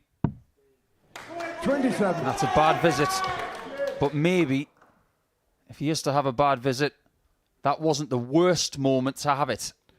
Yeah, I talked about experience. I didn't expect that. It just goes to show even the people who have been there and done it can sell the moment. You said it's not the worst time, but when your opponent then backs it up, look at the emotion in the West camp. 100. Only a ton. After the first dart, he was thinking, can I leave a 2-darter? Van Schie in these moments has proven this year that he can take this in 5 or 6 most of the time, but this is a chance to win. That chance is gone. And what route 94. 66 is it? Please, thank you. Jimmy Carr, 66. That was my fear. Well, this is the right thing to do in this moment, because Paul thinks the referee did the right thing, saying stop whistling.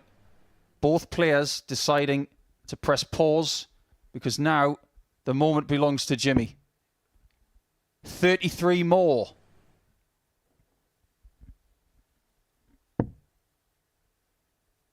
To keep the final alive. 34. Now Steve West sits on the cusp of title 6.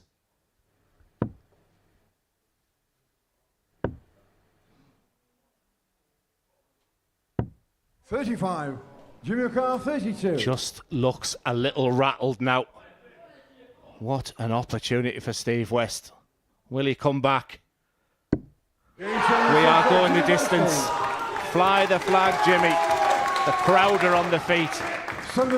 But it's a sickening feeling for Steve West.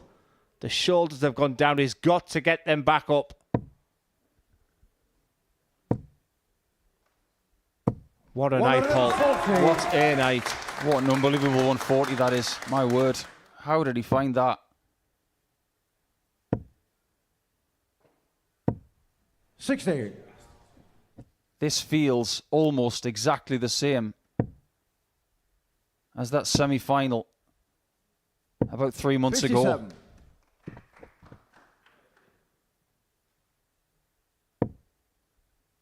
West did miss darts to win that semi. He 100. is digging so deep right now. He's got his fingertips in his shoes. And one good sign for Steve is the fact that 59. When Jimmy is missing, he is just going low. A clear sign that despite the fact he's a ton ahead, he's still feeling it, but Steve has to find a treble. 60. Doesn't get it. Advantage to the Dutchman.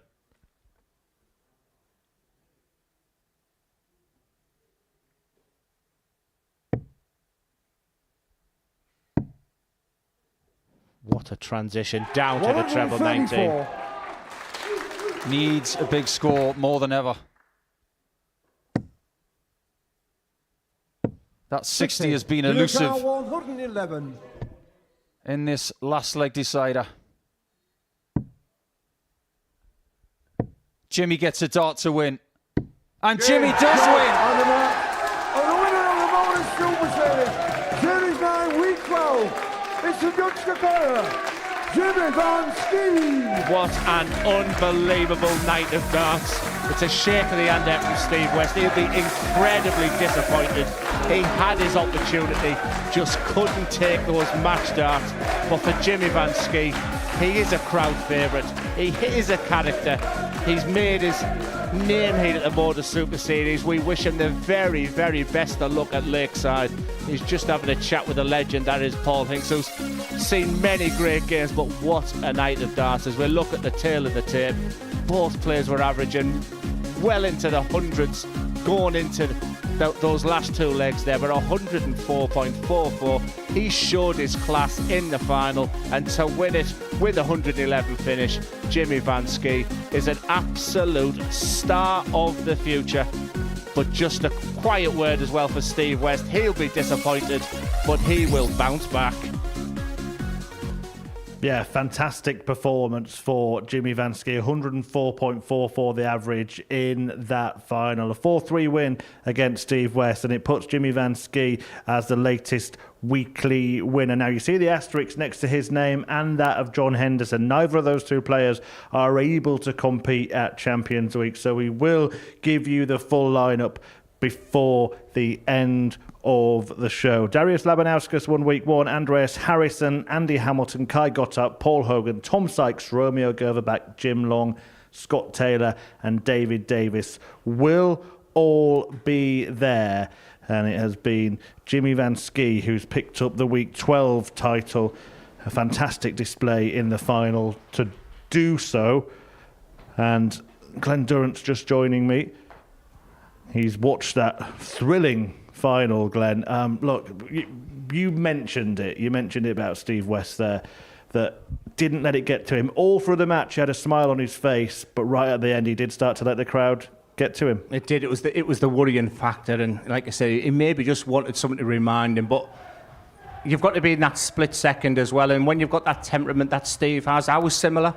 I think if I'd have been in that situation where someone whistles as I'm going for a double, it can affect. But the real greats can just then ignore that there. And for Jimmy Van Schie, he will have just wanted to win that, along the way. So you could see the little element of disappointment there, that he just wanted to win it fair and square. I'm feeling for Steve West right now, but what a terrific night, a wonderful final. It's a shame, isn't it, as well, because that whistle may have come just at the wrong time, and they've been fantastic for the rest of the night. It's just a brilliant venue. They are the best crowd I've heard at the Modus Super Series. I don't want that to sort of be the highlight, because we've witnessed some sensational darts tonight.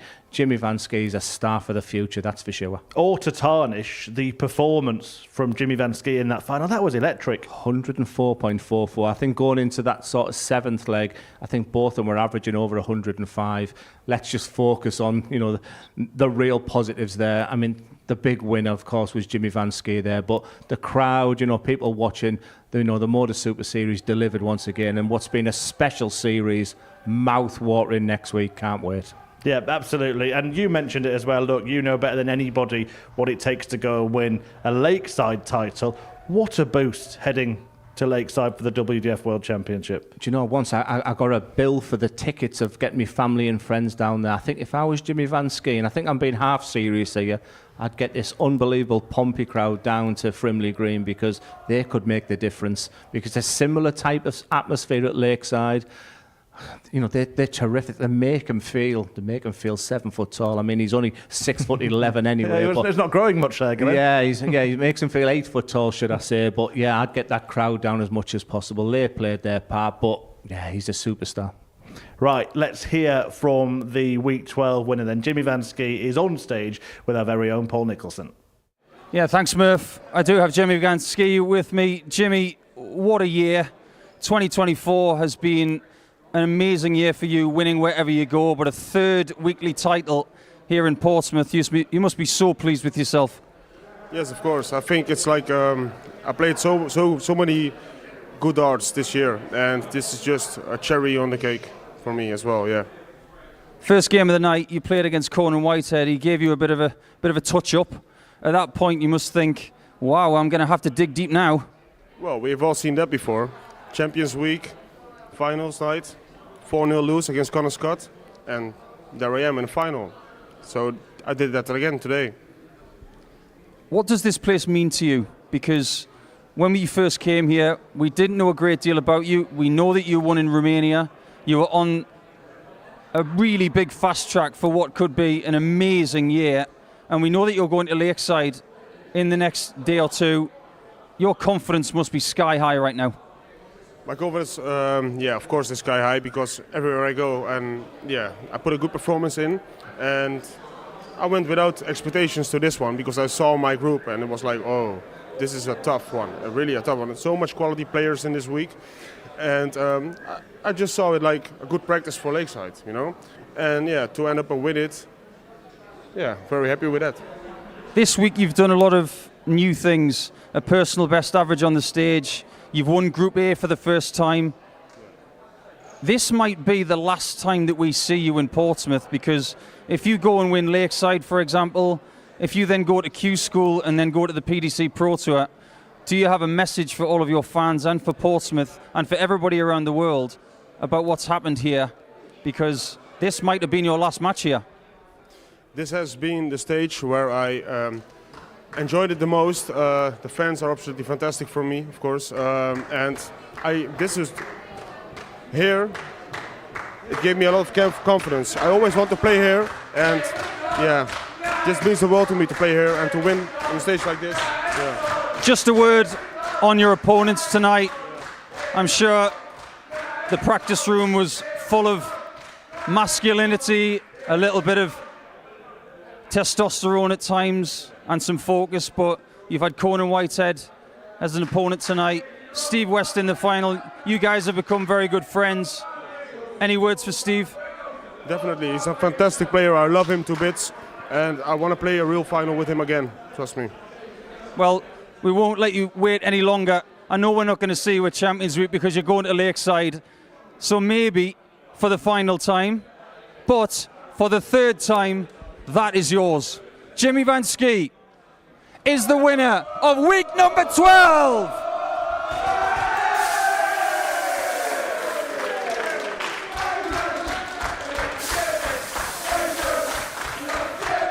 Another fantastic moment for Jimmy Van Schie and his adoring audience here in Portsmouth, and some magnanimous words there from Jimmy Van Schie for that crowd, for Steve West. Not just a fantastic dart player, but a great human being as well. Yeah, it's really important to have that all round about you as well, and he speaks so well, because sometimes when they put a mic in front of you after such a high octane win, it's difficult, and you say things that you don't really mean, but he's very calm in his interviews. Like I say, he's a great character, and you know that you know, wherever he met them people there, you know, they've made an incredible difference for him. But he's got a really bright future. Like I said, he's a guy who was a precocious talent, had that period off, and you know, sometimes in life and your darting success, it can come at any time. And you know, the next 10 years for Jimmy Van Schie is going to be so exciting for him. Yeah, it really is. And Paul Nicholson mentioned it then. He's got the opportunity to go and maybe even win Lakeside. I mean, let's start there. Do you see him as a contender for that title? Oh, absolutely, 100%. And, you know, I haven't seen the bookies odds, but, I'm sure he's up there as being one of the favourites as well. It's a different... He could do with just getting that first game out the way. It's a stage like no other. But you can use the parallel of, you know, the intimacy here at the Modus Super Series. That's what I would say to him. It can take it a time to acclimatise there, and it's pretty a short format at the Lakeside in the first round for him as well. But yeah, he's got everything there. He gets his power scoring going. He's got real bottle as well. I mean, asked so many questions tonight. Not only the fact, for the second time he loses his opening game 4-0 and goes on to win it, but I don't think he ever had a comfortable victory throughout the night. He had to work hard, and when West went 2-0 up in that game there, I thought that was going to be a really difficult for him from there, but terrific night. Yeah, absolutely. And a word on Steve West then, because he's done some fantastic stuff here. Denied the sixth title for now, but where did it get away from him in that final? I think we called it, and he might hate me for saying it, but there was just one moment there, because remember, he had tops, 10s and 5s to win it, but by then I just felt he'd snapped a little bit in there. And you're talking to someone who has snapped himself on a stage. I was never the most mentally strong when someone's shouting and screaming.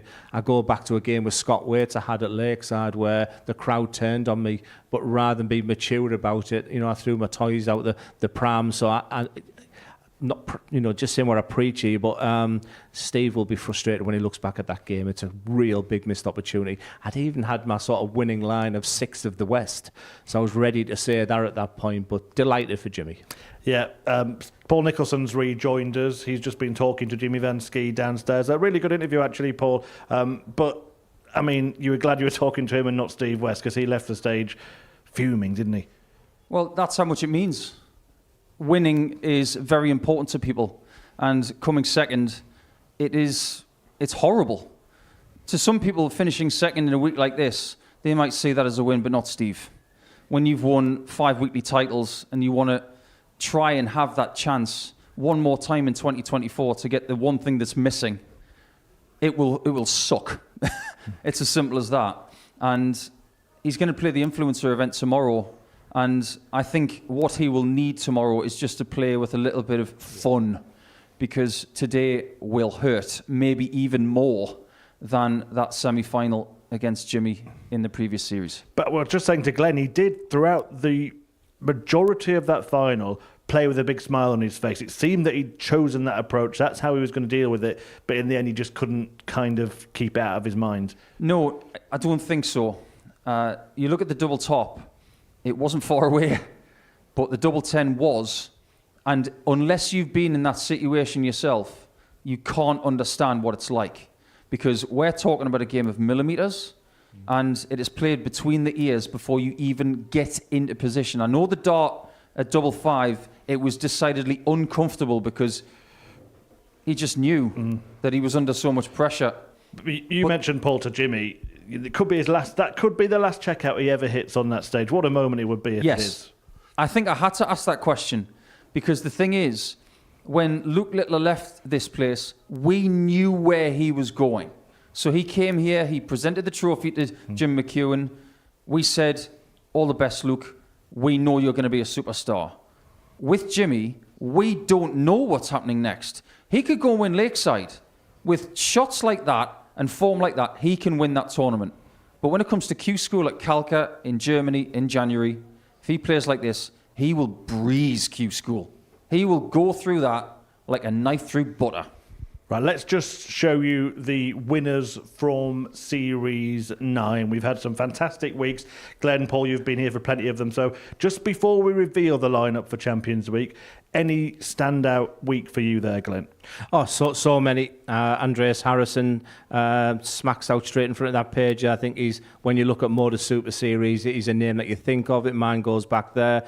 For value, for money, I like Kai Gothard. I really do. We think he's going through that real journey of really believing he can do it. As Scott Taylor was the week I was here as well, commentated on a guy who hasn't practiced for 3 months and got better and better throughout there as well. Look, there's a real fine balance there. It's very global, it's very cosmopolitan, experienced, young. Can't wait. So all of them then, basically. Listen, I think it'd be rude to sort of pick anyone. Yeah. The name that stands out for me there is Andreas Harrison. One for you? Couple of them for me. I'm going to go down the same line as Mr. Durrant here, because first, Andy Hamilton. He's just worked so hard just to get that weekly title, to have a crack at Champions Week, and the relief when he'd finally done it.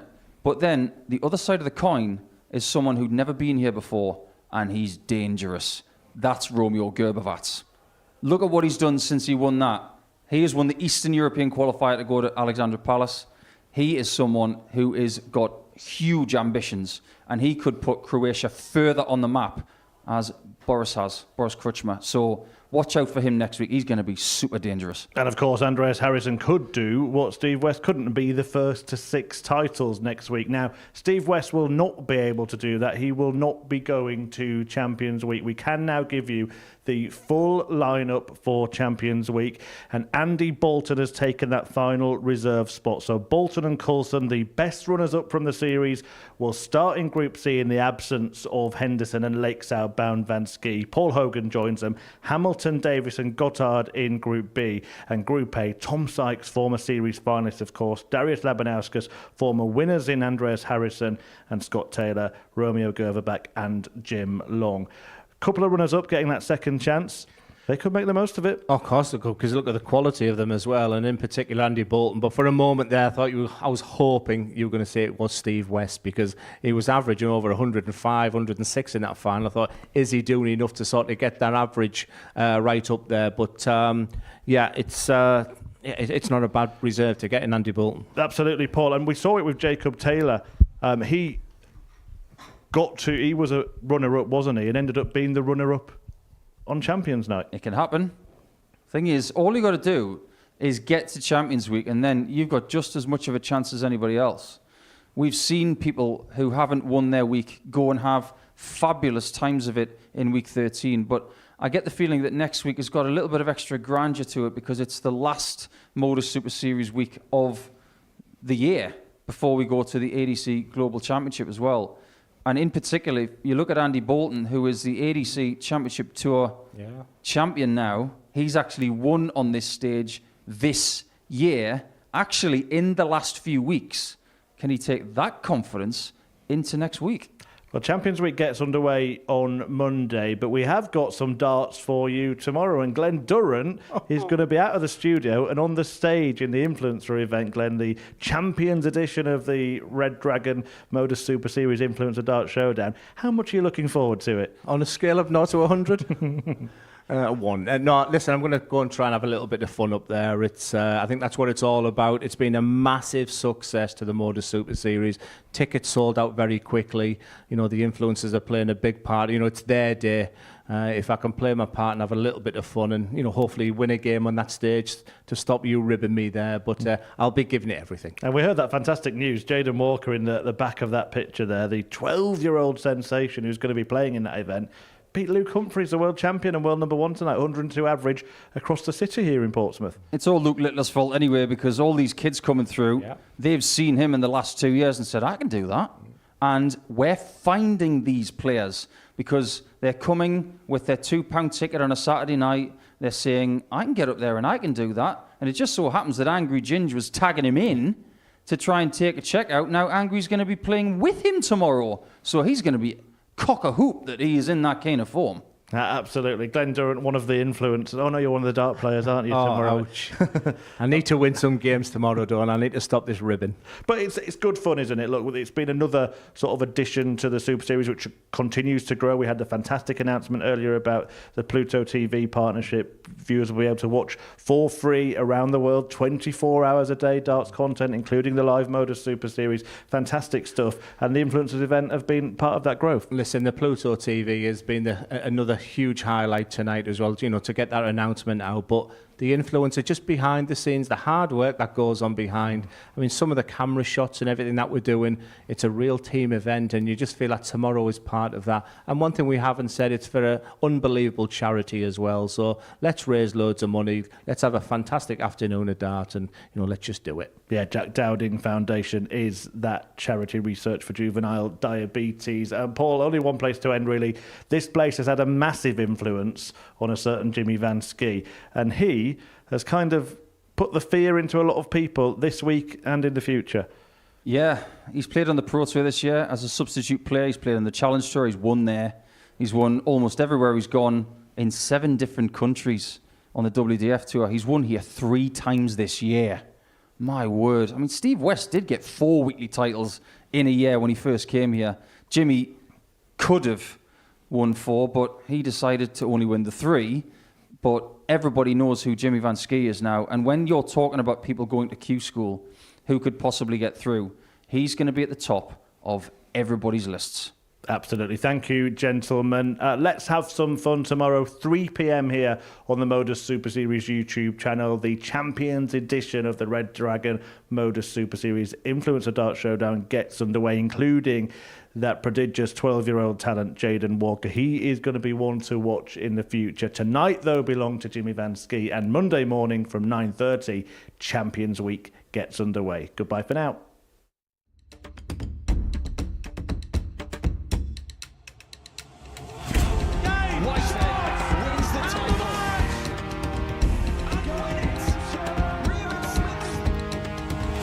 Double 14.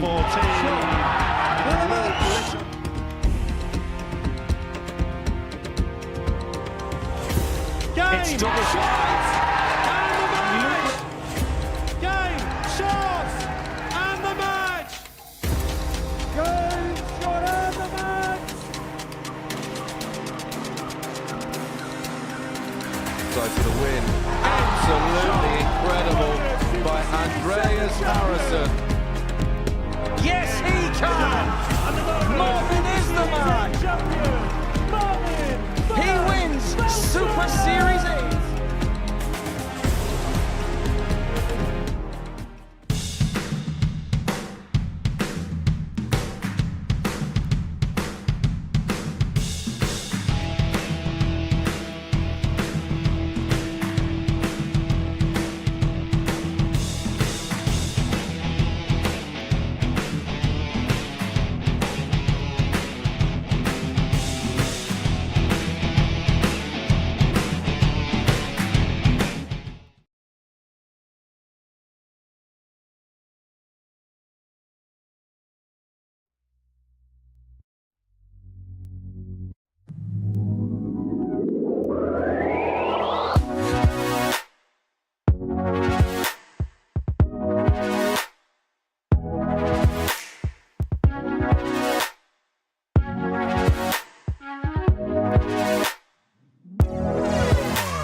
Thank you.